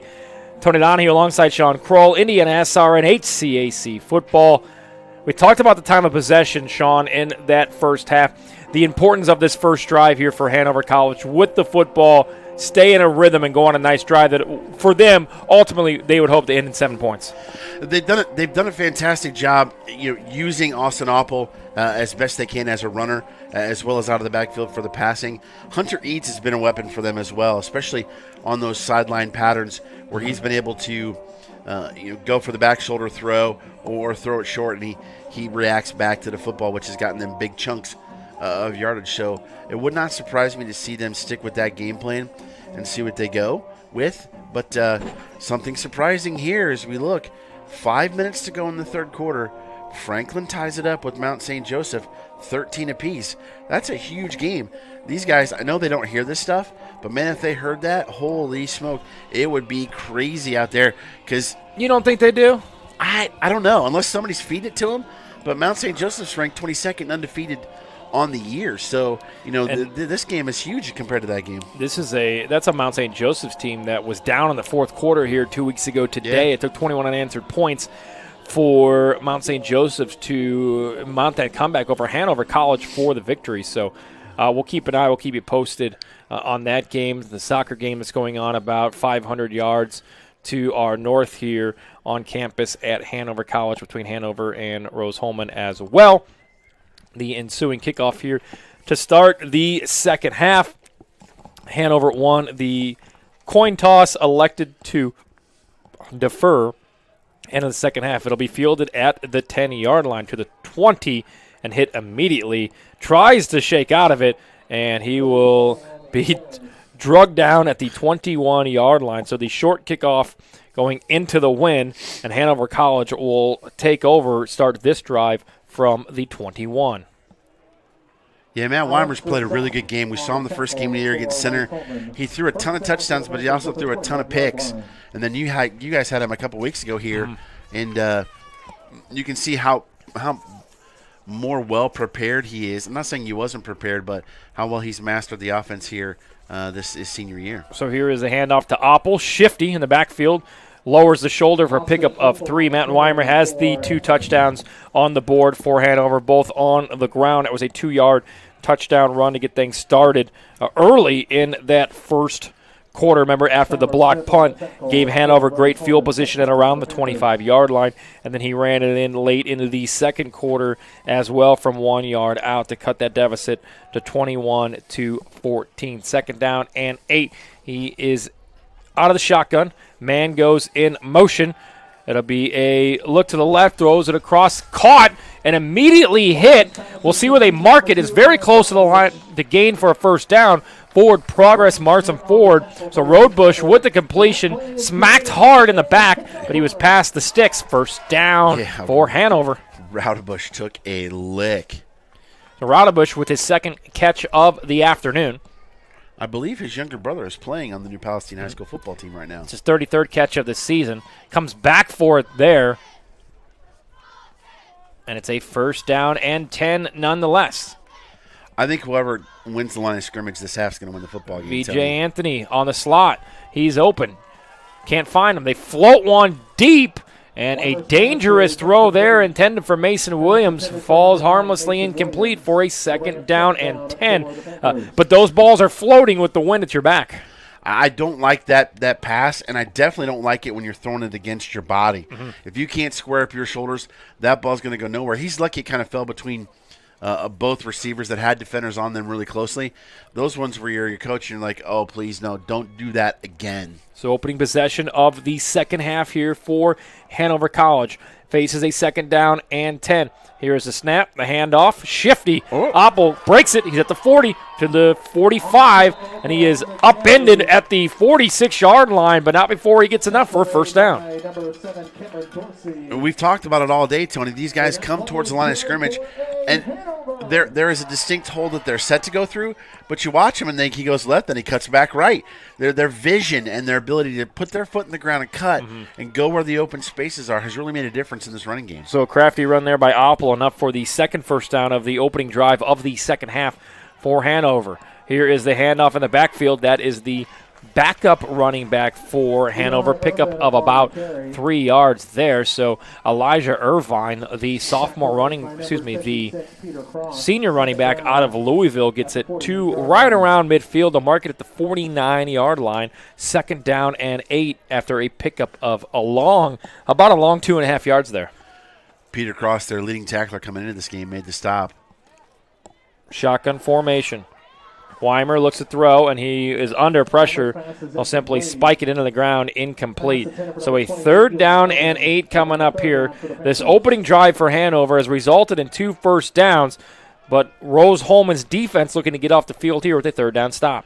Cross and Riley Roberts put pressure on Weimer when they wanted to set up that screen again, and Weimer just had to throw it into the ground near his own receiver and said, you know what, we got to live for another play. Not sure what you got dialed up here, but it's got to be good. Plenty of time on the play clock with 12 seconds. Weimer looks for the signal. Looks to be some confusion. Now 7 seconds on the play clock. Down to 4. Here's the quick snap. It bounces off the turf. Weimer gets it. Looks for his man. He's got Peck open. Peck can't haul it in. Peck had about a foot on the defender, and the ball looked like it was right on there, Sean Kroll, but Peck just couldn't haul it in on third down. That's a play. That's got to be so hard as a receiver because you think I'm in within reach, but I also don't want to lay out because if I hit the ground, it might pop out.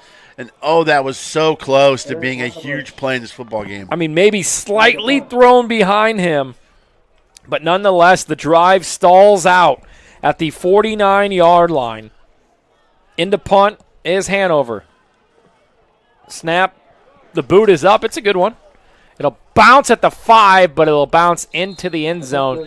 Touchback. So for the first time in the second half, Rose-Hulman will take over from the 25-yard line.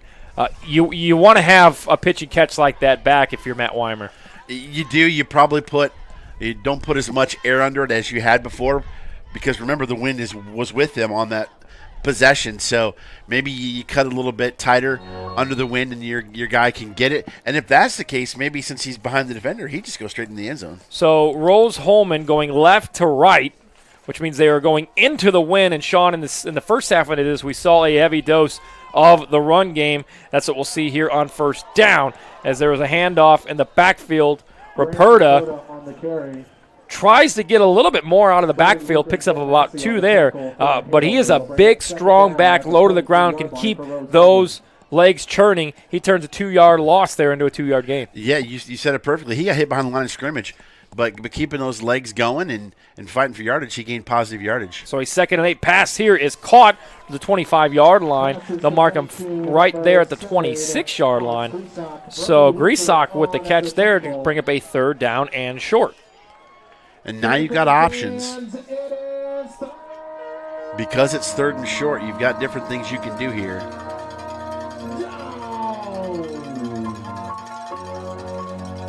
So 3rd and 3. Rose-Hulman with a 7-point advantage.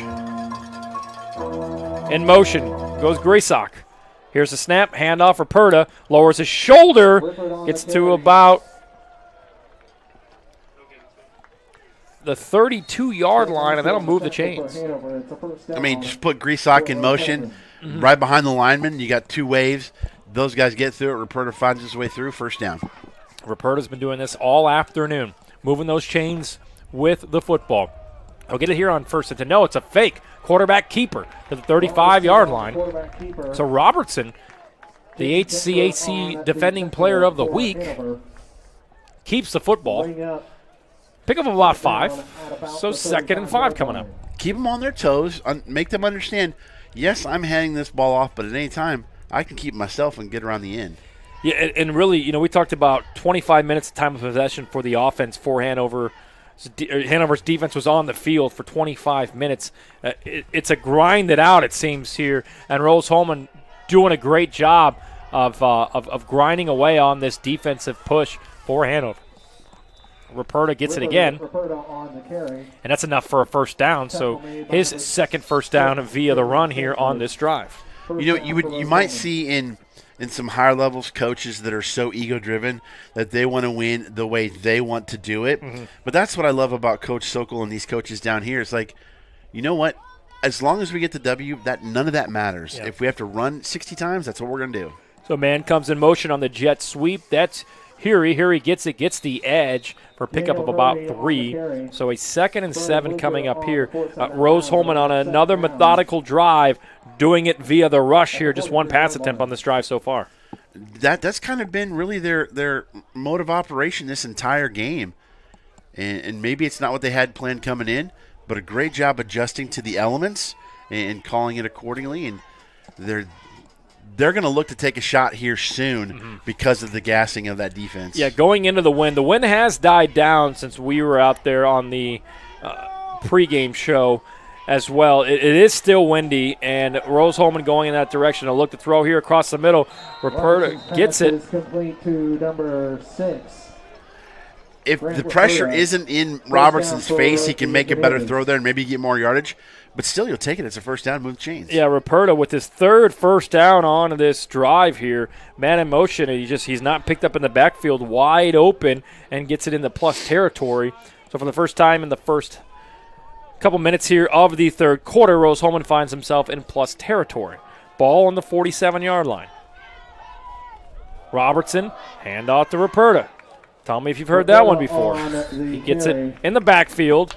Should have been a loss of 2, but lowers his shoulder for a pickup of 2. And again, we can't give Alex Grisak enough credit for being in motion and really kind of taking that gap first between the left tackle and the left guard, and then letting Ruperta follow him right behind. So Ruperta now with 28 carries on the afternoon for 124 yards. Out of shotgun, Robertson. Handoff to Ruperta.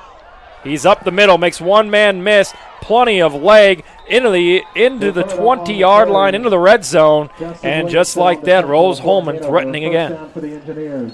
Make no mistake, this young man can get it done. 5'10", 210 from Sherman, Illinois. He is a junior, and this young man has really put his stamp on this football game. Well on his way to 200 yards rushing on the ground here this afternoon. Robertson out of shotgun. 4 wide set, one-on-one coverage to the right, 3 wide to the left. Gets a block, looks to throw. Across the middle, has a man, caught, touchdown, Rose-Hulman, Daniel Hurry. And that is a touchdown strike. And Rose-Hulman scores first here in the second half to push their lead to 30-17. And that is what you did not want if you were Hanover. They got you 3 and out, and there was the dagger right there. They got him across the middle, caught the safeties playing too tight. That speed will get you. So 30-17 with 7:42 remaining. The extra point pending. Snap down, up, and this one is good. 7:42 remaining, 31-17. The advantage for Rose-Hulman. You're watching HCAC football on IndianaSRN. Your hauling or moving project has arrived, and College Hunks Hauling, Junk, and Moving has you covered. Honest. Uniformed. Nice. Knowledgeable. Service. College Hunks Hauling, Junk, and Moving. Can't get to a computer? Then we've got you covered. Just go to the IndianaSRN app and stay up to date with all of your favorite teams. You can watch live coverage or relive the experience with our on-demand service.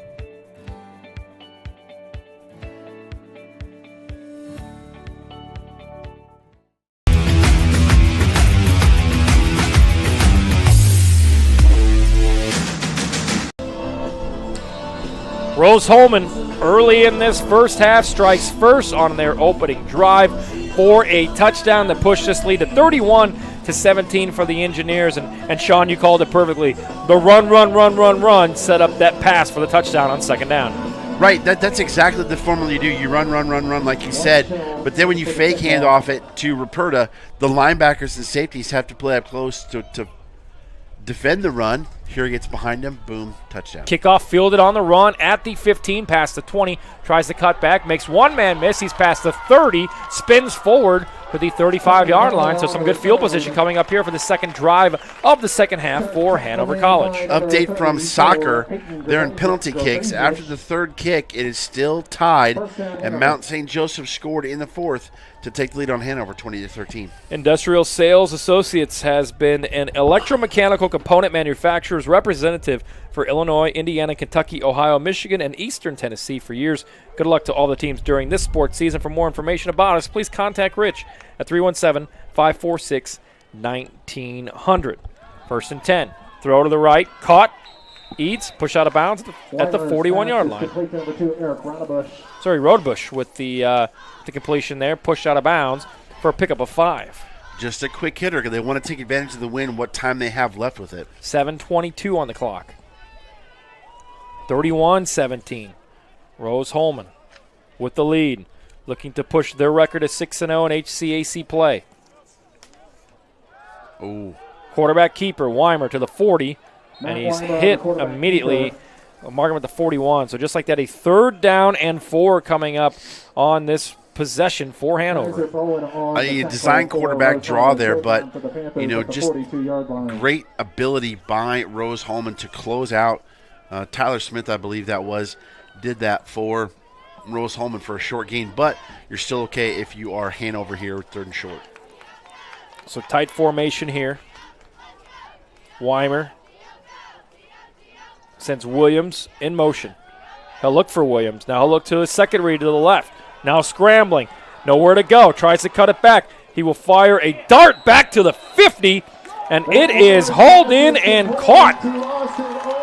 Austin Opal comes back for it. Catches it at the 49-yard line to move the sticks. Wow, because you can see when he's scrambling, you'll see him come out and try and run the real route, but he senses he's in trouble, comes back for the football, and enough area to get the 1st down. What a smart play by Opal. So Opal comes back for the completion. Great job there by Matt Weimer to keep the play going, stay patient, finding his man upfield for the 1st down. Opal stays in the backfield. He'll get the carry. Passes the 50. Austin Opal on the carry. Pick up about 3 there. 2nd and 7 coming up. So Hanover slowly starting to gain a little bit momentum on offense here, while also giving their defense a nice little rest. They are, and I think the play calling from Matthew Brown has been fantastic here in the second half, the offensive coordinator for Hanover. So 2nd and 7.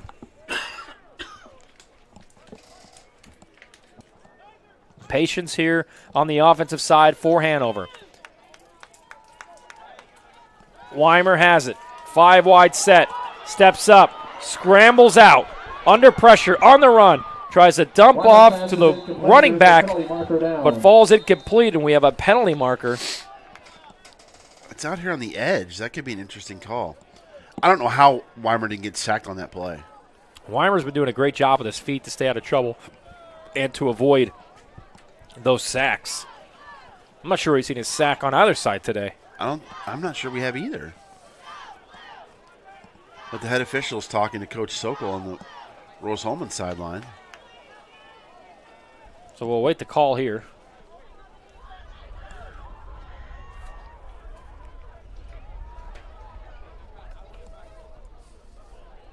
As the officials are still discussing.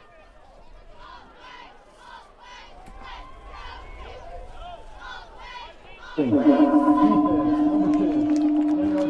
believe he said face mask. So a face mask there on Rose-Hulman, just their 3rd penalty of the afternoon.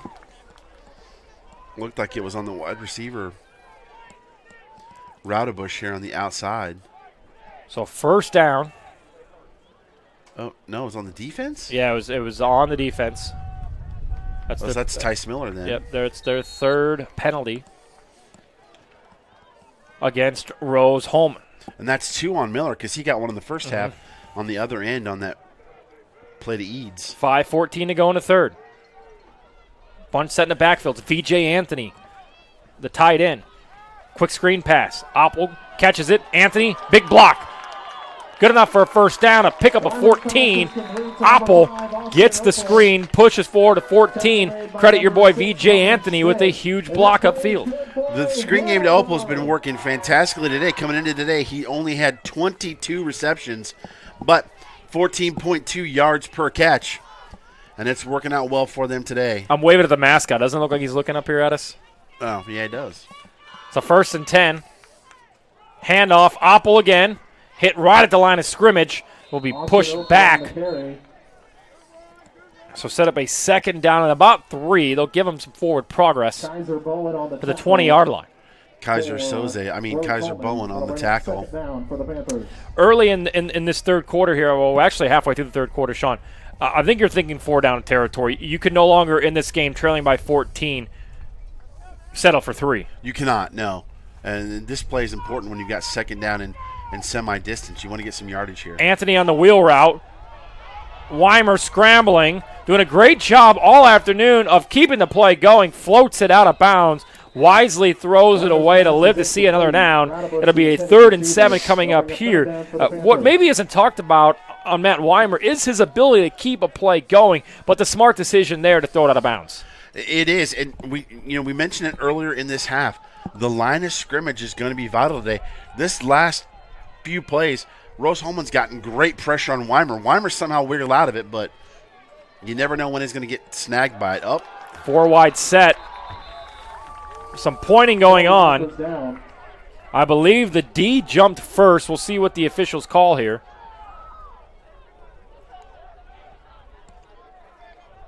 Could be an encroachment here. But when you know it's you start pointing. Yeah. Yep. When you know it's you start pointing at across the line to try to sell it. No, it wasn't me. It was you. So add more yardage for Hanover. 3rd and short. So a 3rd and 8 now becomes a 3rd down and 3. On the best drive here of the second half for Hanover College, trailing 31-17. 4:04 remaining.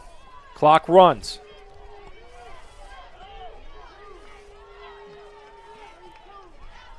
Oppel comes up to the line of scrimmage. Pass the entire way. Weimer under pressure. There will be a holding call. He'll throw it to the end zone. Weimer's pass is incomplete. There's a penalty marker down. So it'll be a holding. So a 3rd and 3. Some quick updates here. Men's soccer, Rose-Hulman wins in penalty kicks to win the HCAC championship 5-4. And Franklin has tied it up against Mount St. Joseph with 9 minutes to go in the 4th quarter. So projecting to be a big day here from Hanover College for the visiting Rose-Hulman Engineers. So the penalty will be declined. That'll set up a 4th down for Hanover. The football will be at the 19-yard line. What are they going to do? Your thoughts on saying, hey, you're not going to beat us on 4th and 3 as opposed to making it a 4th or 3rd and 18? I sent him back. I really do. I would have probably accepted that penalty, but I'm not a college football coach. Yes, that's probably why we're up here. That's why we are up here.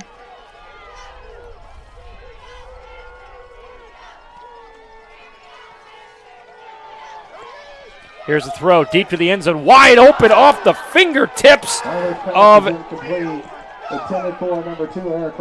Raudebusch. Had it off of his fingertips, slightly overthrown, incomplete. So that's why I'm not a football coach.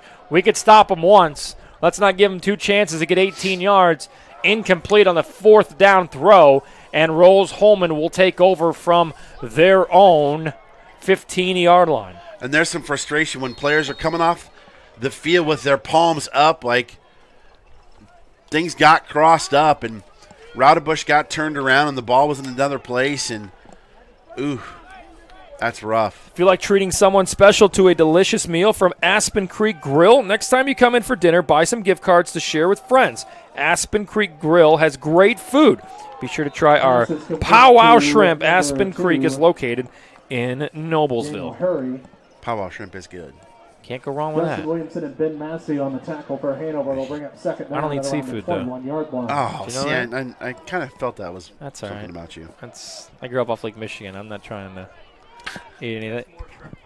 Yeah, it's all you. That is true.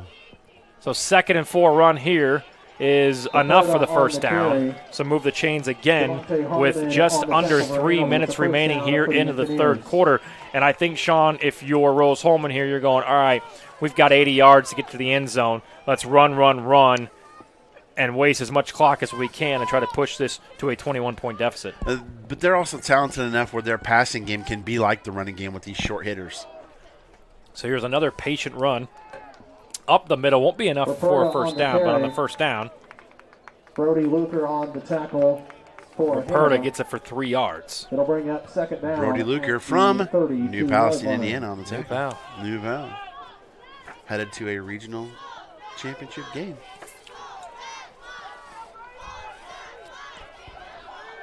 So 2nd down. If you're a recruit, we saw recruits here earlier, and you're watching this game, what are you thinking? I'm thinking, hey, maybe this team needs me to get over the edge to be able to knock off a Mount St. Joe 2 weeks ago who came in at number 24 in the country. Maybe they need me to make some of these big plays. Now, you're probably not going to do that as a freshman next year. But in years to come, you buy into the belief of we can build something on what we have. We're right there. I mean, beautiful campus. You know, Hanover has been a great host to us here on HCAC TV. We thank them mightily for that. And I think you're going, hey, this is a good football program. I mean, it's a great crowd here on hand. It was, despite maybe some of the weather and the wind, but a great senior day here. The crowd has been into it. They were into it on a beautiful Saturday afternoon 2 weeks ago against Mount St. Joseph. So I'm thinking, all right, maybe I come play some football here. Great coaching staff, and this is an offensive play calling system that we know they love to run it, but they also love to throw it. Well, you think this is full? You should have seen it for Franklin last year. Yeah. Oh. Hanover wants nothing more than to go back to Franklin and take it away from them this year. Minute 10 remaining in the third. Second down, man in motion, handoff to the right side, jet sweep to the 50. Pushed out of bounds at the 46-yard line. That's Daniel Hurry. That'll set up a third down and short coming up with a minute 2 remaining. Ref Reps is designed in partnership with numerous state high school associations, helping officials to hone their skills and promote unity in the officiating world. Ref Reps is for the new official as well as a seasoned veteran. Contact us at refreps.com. I learned this 2 weeks ago, Sean. It's very hard to get words from my brain to my mouth while the Halloween theme song is blasting as they do here at Hanover on every third down. Here's a quick pitch and catch to the left side. It is caught by Hurry. It is good enough for a first down. A crafty move here makes 2 men miss, and he is going to be marked forward progress at the 36-yard line. Good enough for a first down. That will more than likely be the last play here of the third quarter. Great job by Hurry there, getting out in that open space and just sitting right down inside that soft part of that zone. Just pitch and catch, get a first down.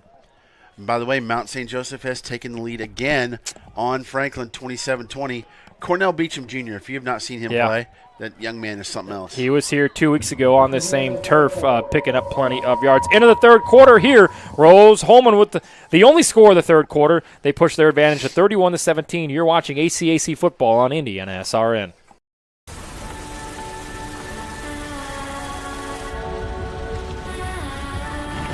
You're good at keeping the car clean.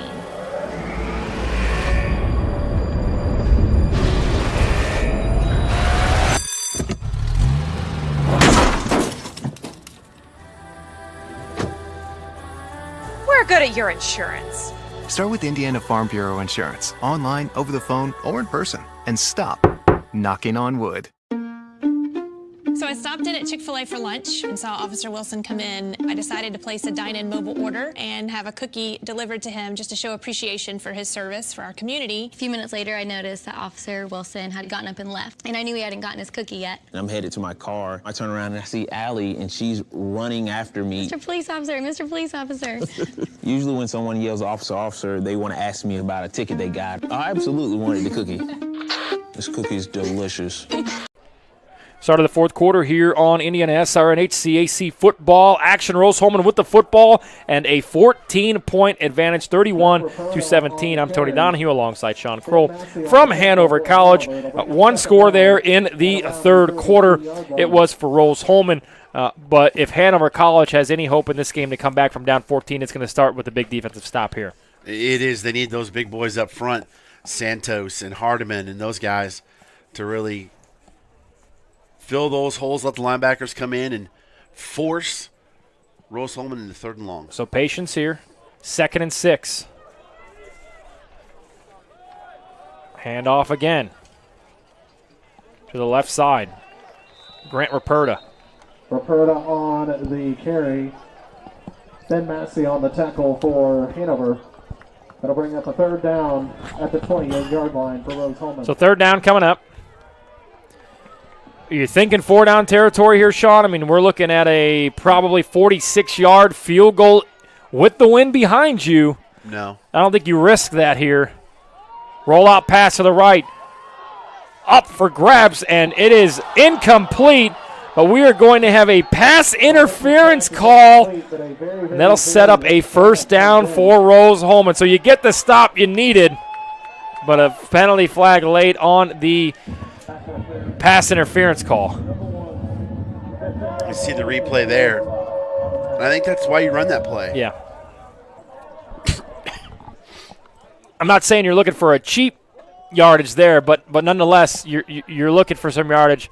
They get that, and that's a killer for the Hanover College side of the defense. Also wanted to say big shout here this afternoon to Nick Lewis, doing a great job producing, and Joel Mears doing a great job on the camera work. 1st and 10 from the 14. 13:50 to go. Ruperta in the backfield. They'll fake it to him. Quick screen. Hurry catches it. Tries to cut back. Gets about 3 yards on the pickup down to about the 9-yard line. You know, this could be really interesting. It's the Rose-Hulman Hanover trilogy this weekend, and Rose-Hulman's taking the first two parts of it, men's soccer and women's soccer. Congratulations to both those squads, but the football team's got some work to do to come out of this with at least one dub. It's been a Rose-Hulman College of Engineering day. They'll look to add to their lead. Up 14. 13-12 to go. Handoff. Ruperta stuffed, but then what he's done all afternoon. Great job, Sean, by Ruperta to just never giving up on the play, keeping those legs moving. He's been a hard guy to tackle all afternoon. Not just that, when he sticks his nose right in the middle of the line like that, he's going to get hit. Both hands on the football. So 3rd and 1, which is more than likely 4-down territory here inside of the 5-yard line. You can get up from under the desk, Tony. I know the theme song's playing. It's okay. Oh, an interesting look here as Robertson goes to the right. It'll be a direct snap.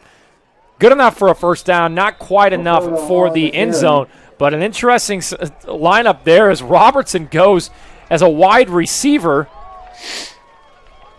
and the direct snap here goes to Ruperta. It's enough for a first down. Everybody has their trick play. You know, the Philly special opened it up for everybody. So 1st and goal from the 3. No hurry at all here for Rose-Hulman with the 14-point advantage. Graysock goes in motion. We're going to have a false start, so mark it back 5 yards. Sean, what, if anything, can Hanover do here to keep points off the board? Any points, field goal or touchdown is going to make it a 3-possession game. Do you sell out on the run and try to make this a longer field goal attempt? Do you maybe look out for that pass? I mean, it's been a Ruperta repeatedly. I think. Here's the pass. Robertson rolls out, fires to the back of the end zone. Robertson's pass is intended for Ty Salou, and it falls incomplete. So 2nd and goal. Clock stops. 11:53 to go here in the game. I think if they're running the football, you got to try and tackle the football. Yeah, you run the risk of letting them score, but you want to try and get a turnover as best you can. Yeah, and if you're Robertson, I mean, you're almost forcing that football in there. You got to be very careful because, you hang that up a little bit more, that could be going the other way, 99 yards for a pick. Ruperta gets it, gets the edge, pushes forward to the 2-yard line. So a 3rd and goal from the 2 coming up here for Rose-Hulman. And you also have to know, too, any points here really, really help you. So you want to take no chances, and that's why that last throw by Robertson was kind of confusing. You know what? Throw it out of bounds. Don't give them a chance to get the ball back without you scoring any points. So 3rd and goal. By the way, some live look-ins to our game from some semifinal volleyball matches. We'll get to it here after this 3rd and goal. Ruperta keeps it. Ruperta in for the touchdown. His 3rd of the afternoon. And just like that, Rose-Hulman scores 14 unanswered here in the second half to push the deficit to now 20 points at 37-17. 17. And in the other game, Mount St. Joseph just stopped Franklin on 4th down, and there's a minute 47 left to go in the fourth quarter. By the way, Transylvania beat Rose-Hulman in 3 sets to take the first semifinal of the volleyball. High snap. Looks to be a fake the entire way. Hanover College reads it, stuffs it in the backfield, so the two-point conversion goes for it. Not. The score remains 37-17. Here, you're watching HCAC football on IndianaSRN.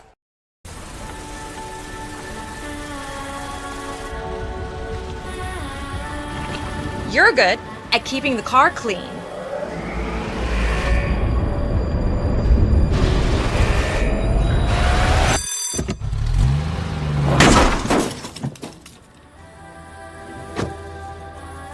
We're good at your insurance. Start with Indiana Farm Bureau Insurance, online, over the phone, or in person, and stop knocking on wood.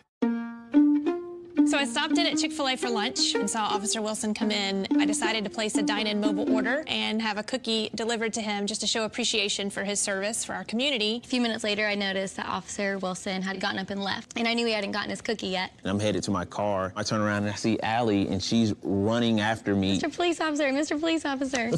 Usually when someone yells officer, officer, they want to ask me about a ticket they got. I absolutely wanted the cookie. This cookie is delicious.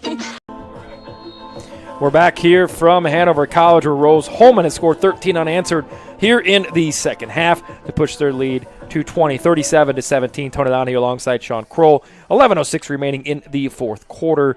The Engineers with a 37-17 lead. This broadcast is copyrighted by HCAC and IndianaSRN. Any uses of pictures or audio of this game is prohibited. Here is the kickoff, fielded at about the 3-yard line. Plenty of space to the 20, 25, tries to make a man miss, and Hanover College will take over from the 27-yard line. Hanover here, you've got to get a quick hitter, if anything, to try and get a quick score and get a onside kick. English teachers, an onside kick to get the ball back, but it's going to be a tough road to hoe against this Rose-Hulman defense. And Sean, you mentioned this at the very beginning of the game. One of the keys to this was the defensive backs for Rose-Hulman, and they've done a great job. I mean, Weimer's been able to keep the play going, but he hasn't been able to find anybody really downfield throughout this entire second half. Weimer looks here, under pressure, keeps the play going, floats one, tries to get the wheel route, just throws it a little bit too far ahead of the intended receiver. It'll fall incomplete. 2nd and 10 coming up here. They're definitely playing the 2 high safeties back, knowing, Hanover's got to go a long way in a short period of time, so they're not going to do dink and dunk unless they absolutely have to. Wheel route there, but Tice Miller does a great job covering the back out of the backfield. And Rose-Hulman's defense is going, we'll give you 8, yes, 10 yards here. We're not going to give that big play over. Here is a fumbled snap. Weimer just spikes it wisely. There was an intended receiver, so it will not be a intentional grounding. But yeah, we'll give you 8 to 10 yards. We're not going to let you beat us over the top or over our shoulders. So it's the bend don't break philosophy, really, is what it is. So 3rd and 10, 4-down territory here, regardless of how far back you are. The problem here is if you don't get it in 2 downs, it's ball game because Rose-Hulman has it so close to the goal line. Going at the wind as well. Weimer out of shotgun. Takes the snap, looks.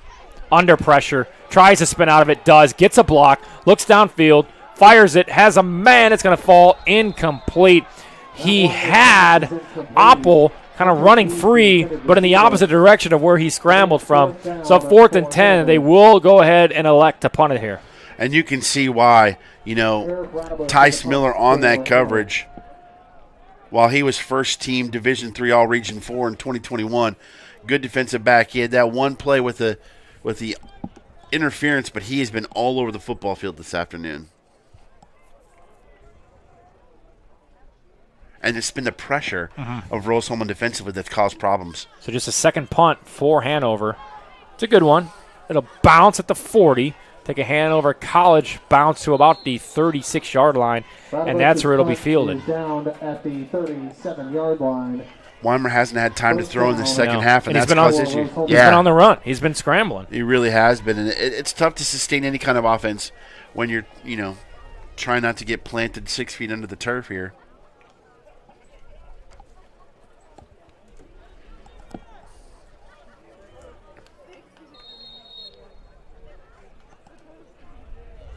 Trying to find some updates on the Mount St. Joseph. So 10:32 remaining here. 37-17, Rose-Hulman. They trailed 7-0 early in this contest after a blocked punt.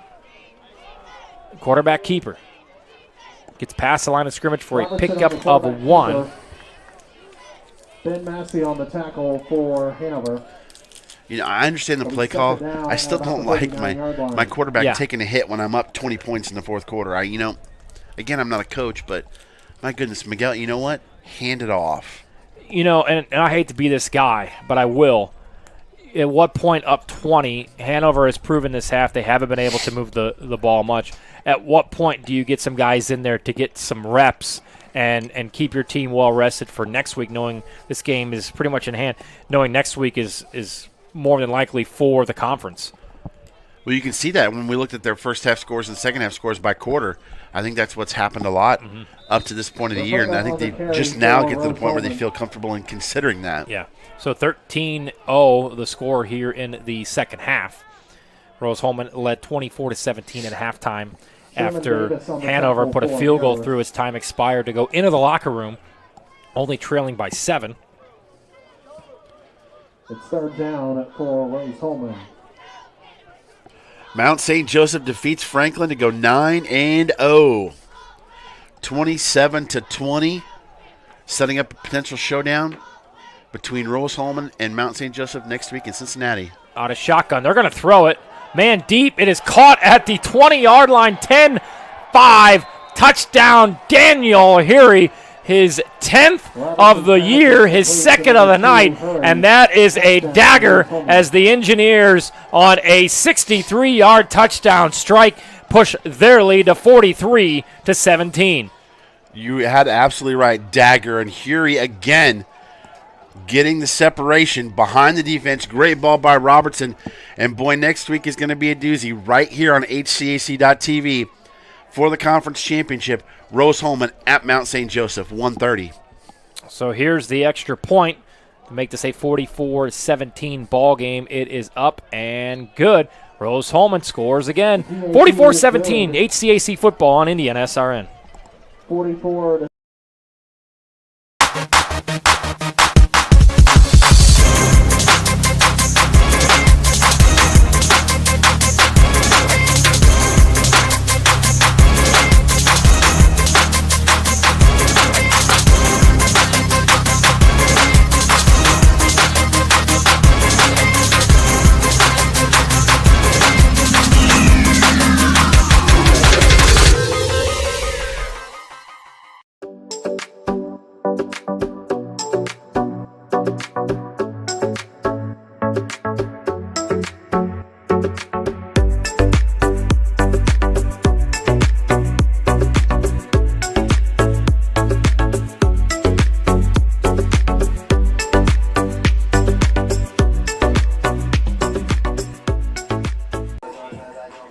We're back here from Hanover College, where it's all Rose-Hulman. The Engineers push their advantage to 44-17 over Hanover College. I'm Tony Donahue alongside Sean Kroll. Coming up later on this afternoon, don't forget 5 o'clock here on HCAC TV, some volleyball semifinal action between Mount St. Joseph and Earlham College. Sean, it was a dagger there on that touchdown pass. You know, we thought maybe they just run it, but on a second down, a 64-yard touchdown. And that kind of has sucked the life out of the crowd here at Hanover. They're not afraid to take shots no matter what point of the game it is. And we did a game earlier this year with Mount St. Joseph, as a matter of fact, and I believe they were at Manchester and put up 54 points, I think, whatever. And, you know, Coach Hopperton's like, you know what, we're going to be who we're going to be. And if they put 54 up on me, then I tip my cap to them. And so I think that's kind of the way it is right here. Rose-Hulman's going to be Rose-Hulman. So if you're Hanover here, senior day, go out, try to get some more points on the board. Let's see what happens. We'll hand it off to Oppel. He fumbles the football. It is going to be picked up and taken at the 15-yard line by Rose-Hulman. And a big strip there. Coming in on the pressure was Riley Roberts, the senior from Center Grove, and he popped that football loose. And it's about time we kind of consider who we think might be the IndianaSRN player of the game. And tell them what they'll win, Sean. they will win Debbie's Brownies. And Debbie's Brownies. Do I get one to try before? Sorry. Can I sneak one out? No, I think Nick is guarding them closely under lock and key. The players look forward to these treats every week. I'll be right back. Handoff again in the backfield. There's a candidate. Yeah, I mean, look, I'm just going to guesstimate this. He's had to carry the football at least 35 times today. It would not surprise me in the least. Yeah, I think he certainly is the top candidate right now for player of the game. I'm sure he'll share those brownies, but you got to be careful with those white jerseys. He'll get some votes, you know. We'll see what we'll probably announce it with about 5 minutes left to go in the game, but yeah, you don't want to spill on those white jerseys. That's not a good look. So 8:15 remaining to decide this one. 44-17, Rose-Hulman. Man in motion goes Grisak. It'll be a handoff to Ruperta. He is tackled right at the line of scrimmage. So a 3rd and 7 coming up. Huri's had a good game. Here he has had a good game. He's got a couple of touchdowns. Robertson has rushed 2 touchdowns. A total team effort on the offensive side of the football for Rose-Hulman. Defense has done a great job as well of getting off the field. There was a huge discrepancy in that first half as far as time of possession with Rose-Hulman dominating that 25 and change to 4 minutes and change. So we'll have stats for you at the end of this one. But Rose-Hulman looking to get over the half-century mark here, leading 44-17. Robertson will look to fire. He's hit in the backfield. And, Sean, we go back to your point there. You really don't want your quarterback getting hit when you have, an advantage of 27 points like they do. Yeah, and Tyree Upchurch came, as they say, unabated at the quarterback there and, put a nice lick on Robertson, and they will kick the field goal. So 4th and 5. So much for your 50 burger. Well, we tried. For the field goal. 26-yarder here. Looking to push this to a 30-point advantage. Snap is down, kick is up, and this one is good. Rose-Hulman, after the fumble, puts 3 more points on the board. They lead 47-17. You're watching HCAC football on IndianaSRN. At Morales Group Staffing, we are all about building better futures. And during these times, we are working hard to put people to work. We are now hiring for hundreds of jobs with pay up to $17 an hour. Visit our website at moralesgroup.net or text JOBS, JOBS, to 317-472-7600 to apply now and get hired today.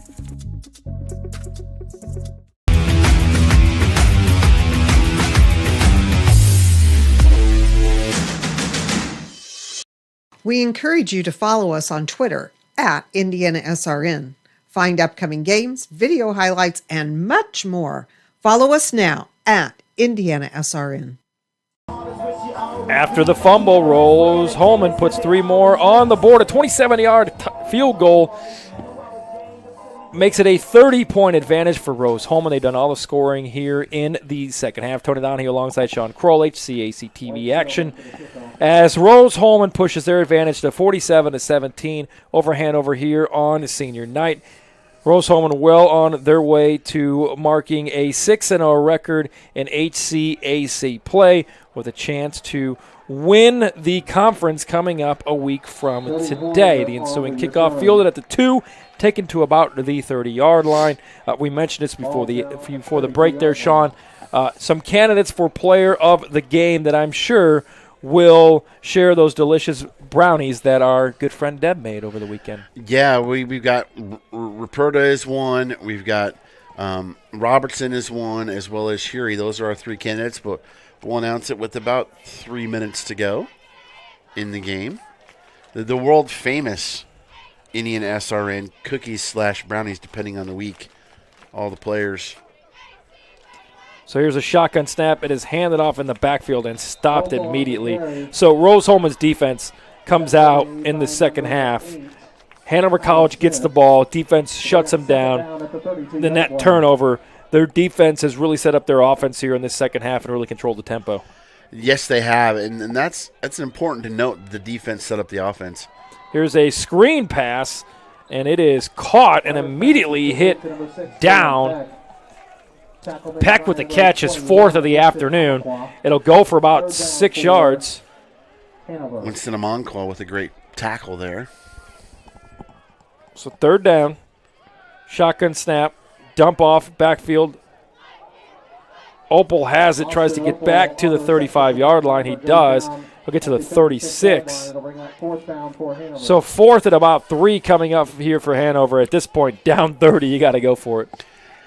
Yeah, and as your seniors, you're thinking, okay, they're going to punt it. Pretty good year this year. My last home game, however, is not going to turn out how I want it. Now I've only got one game left, and it's my rivalry game at Franklin. When they came in here last year and took it from us, that's going to be an interesting football game next weekend. I'm interested to see how Hanover responds. So halfway through the quarter here. High snap. Punter gets it, looks to throw, and he'll just whip it. He's got a receiver that was open, but it's caught by a Rose-Hulman coach. I think they might have had the fake on. Yeah, which why not, right? You're down 30 points with 5:32 to go. Hey, let's go try something fun. Try to keep our spirits high. Rolls out and, just wisely whips it as far out of bounds as he can. You want to hear something that describes Indiana football to a T? Indiana football in general? Yeah. Or IU football? IU football. They're probably beating Penn State by 10. No, they had first and goal at the 9 and ended up with a 4th and 35 from their 44. That's IU football for you. Purdue already lost today. Notre Dame with their biggest game of the season coming up tonight from South Bend. They welcome in number 4 Clemson, looking to spoil the Clemson Tiger party. It's an easy dub for Tigers. No. Coming from Mr. Illinois over here, who what was the last big bowl game they made? Was I alive? When was the last time Notre Dame actually won a bowl game? Hey, at least they've been on the national spotlight. Fumbled snap here, backup quarterback in. Yeah, that became a Netflix documentary. Hey, at least they got something out of it. So some substitutions in. Yeah, bringing in the backups here, Sean. Probably the right thing to do. Maybe what I thought maybe a drive too late, but nonetheless they score a touchdown on the field goal in their last 2 drives. So some backups getting some time here, some valuable time. Because you could play in the practice fields all you want and against that scout team, but you really can't simulate being in here regardless of what the score is. I think you tell your backup quarterback, it's 0-0, go out there and get us some points. And we've mentioned this before on broadcast. People always would talk about Jimmy Johnson and people like that run up the score. And his whole point was, I'm not going to put my backups in just like this, right? We see right here. I'm not putting my backups in to go in and take a knee. They've practiced all week. When they get a chance to go in the football game, they're going to play our offense. And that's exactly what Rose-Hulman's doing here. They're not running up the score. These are backups. And the backups so far have not been able to be stopped here as we see a little shuffle pass. This goes for about 35 yards, so it doesn't matter who's on the field. For Rose-Hulman, they are moving the football, and they've got it down around the 22-yard line. Couple of fun random facts here because I like that kind of stuff. Obviously, we know Hanover is the first and oldest private college in the state of Indiana. There's a player on Rose-Hulman that's part of the Concrete Canoe Club. Have you heard of that? I have not. Yes, it's a national engineering competition where they have to make a canoe out of concrete. And you know who doesn't want to go in the Wabash River ever? Me. I'm not sure it's Wabash. I think they go different places for this competition, but well, being a 2-year Vincennes alum and smelling that thing every day. Ooh, after smelling Lake Michigan all my life. Well, I'm glad to be pretty much well landlocked in Indianapolis now. Hey, I'm telling you what, you'll never forget the first time you go to Selma, Alabama and catch the old paper mills. Oh, that's a good one too. So 2nd and 6 here, under 4 minutes to go. I don't expect this football to go through the air.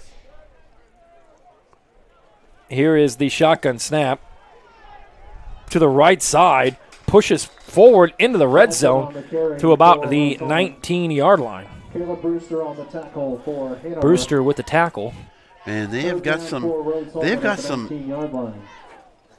players that it's amazing. Like these athletes, you look at them and you're like, how does this guy play D3 football, man?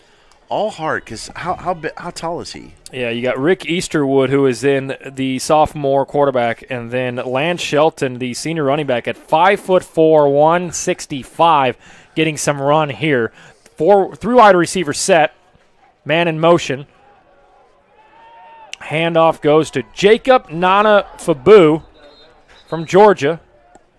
Tries to get around and goes out of bounds. He'll be marked down at about the 19-yard line. Can't measure heart, man.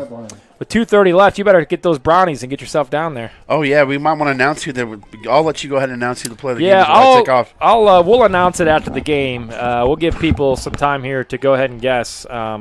The obvious answer is probably going to be the answer, so we'll try to get stats on the afternoon. A very impressive afternoon rushing the football by Grant Ruperta, the 5'10 junior out of Illinois. 4th and 5 here, going for a little shuffle pass.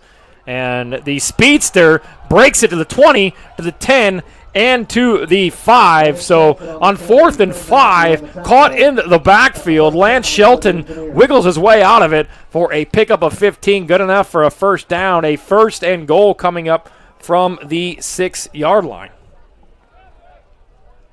So even the backups here for Rose-Hulman getting it done any way that they can with 1:30 to go. Great sportsmanship here on both sides, too, and Rose-Hulman well on their way to a victory with a 30-point advantage. As we know, even some of these backups want to get as many touches as they can, but Rose-Hulman will go into victory formation.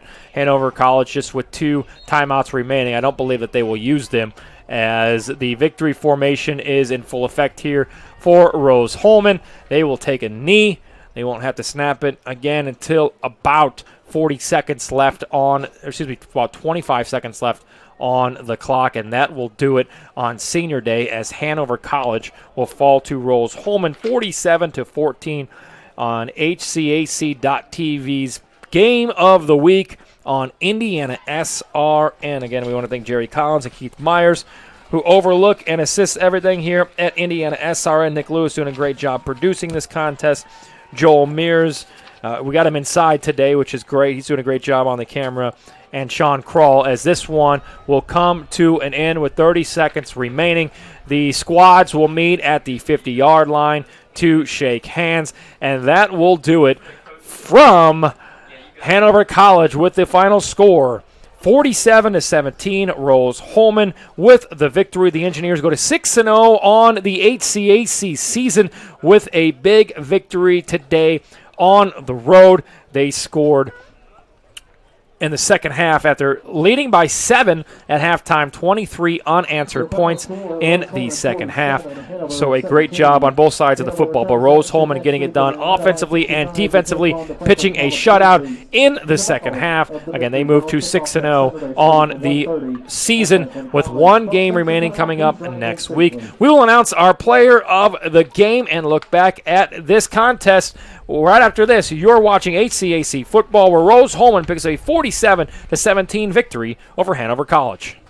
My name is Brittany. A little thing I love about the Egg White Grill is the toasty English muffin. It's toasted perfectly. It's just a little crispy, but not like hard crispy, but just crispy enough that when you bite into it, everything is perfect. My name is Curtis, and I love the Egg White Grill because the egg itself, it's like soft and fluffy, like a pillow. I wouldn't eat my pillow, but I'd eat the Chick-fil-A breakfast egg white sandwich for sure. They say nice guys don't finish first. So maybe it's time to reconsider what it means to be first. It's about being your best, but knowing you could be even better. It's being present, but respectful of history. Sure you want to make that move? It's donating something more valuable than money. It's believing in yourself and something bigger. It's coming from different families, but treating each other like brothers. It's not just being a man, it's being a Mason.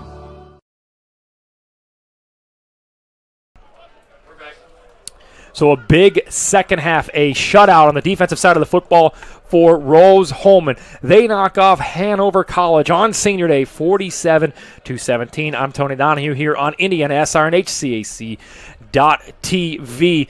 A game that we thought we would see some elements. The rain never came as expected, but you know what they say about Indiana weather. If you don't like it, it'll probably change within 15 to 20 minutes. A big change in the second half. Rose-Hulman's defense pitching a shutout.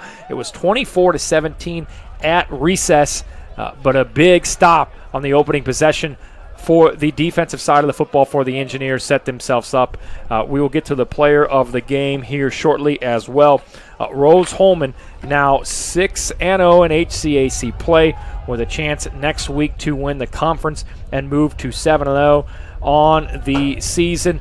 Hanover College will wrap up their season on the road against their in-state rival, taking on Franklin College. Let's take a look at some of the stats here as Rose-Hulman picks up the 47-17 victory. 26 first downs for Rose-Hulman compared to 16 for Hanover. Time of possession, as we talked about at halftime, was a big discrepancy. A little bit different in the second half. Nonetheless, 44 minutes and 54 seconds of possession for Rose-Hulman. 15:08 in this contest for Hanover College. Again, the scoring came in the second half from Rose-Hulman. In the third quarter, it was Hury with an 18-yard pass, or 18-yard catch to make it 31-17, 37-17 after the Ruperta 3-yard touchdown rush. Hury with a 58-yard over-the-top touchdown catch to make it 44-17. Then they added a 28-yard field goal, and that's how we came to the 47-17 final, as Sean Kroll is on the field passing out those brownies to our player of the game. Nobody surprised by this. It is Grant Ruperta, the junior. 41 rushes, 207 yards, 3 touchdowns on the afternoon, a long of 26. So a big afternoon for the running back, Grant Ruperta. 41 runs, 207 yards, and 3 touchdowns. That'll do it from Hanover College. A big thanks to everybody involved in today's broadcast, including Jerry Collins, Keith Myers, Nick Lewis, Sean Kroll, and Joel Mears. I am Tony Donahue. The final on HCAC.TV. Rose-Hulman 47-17. Have a great rest of your weekend.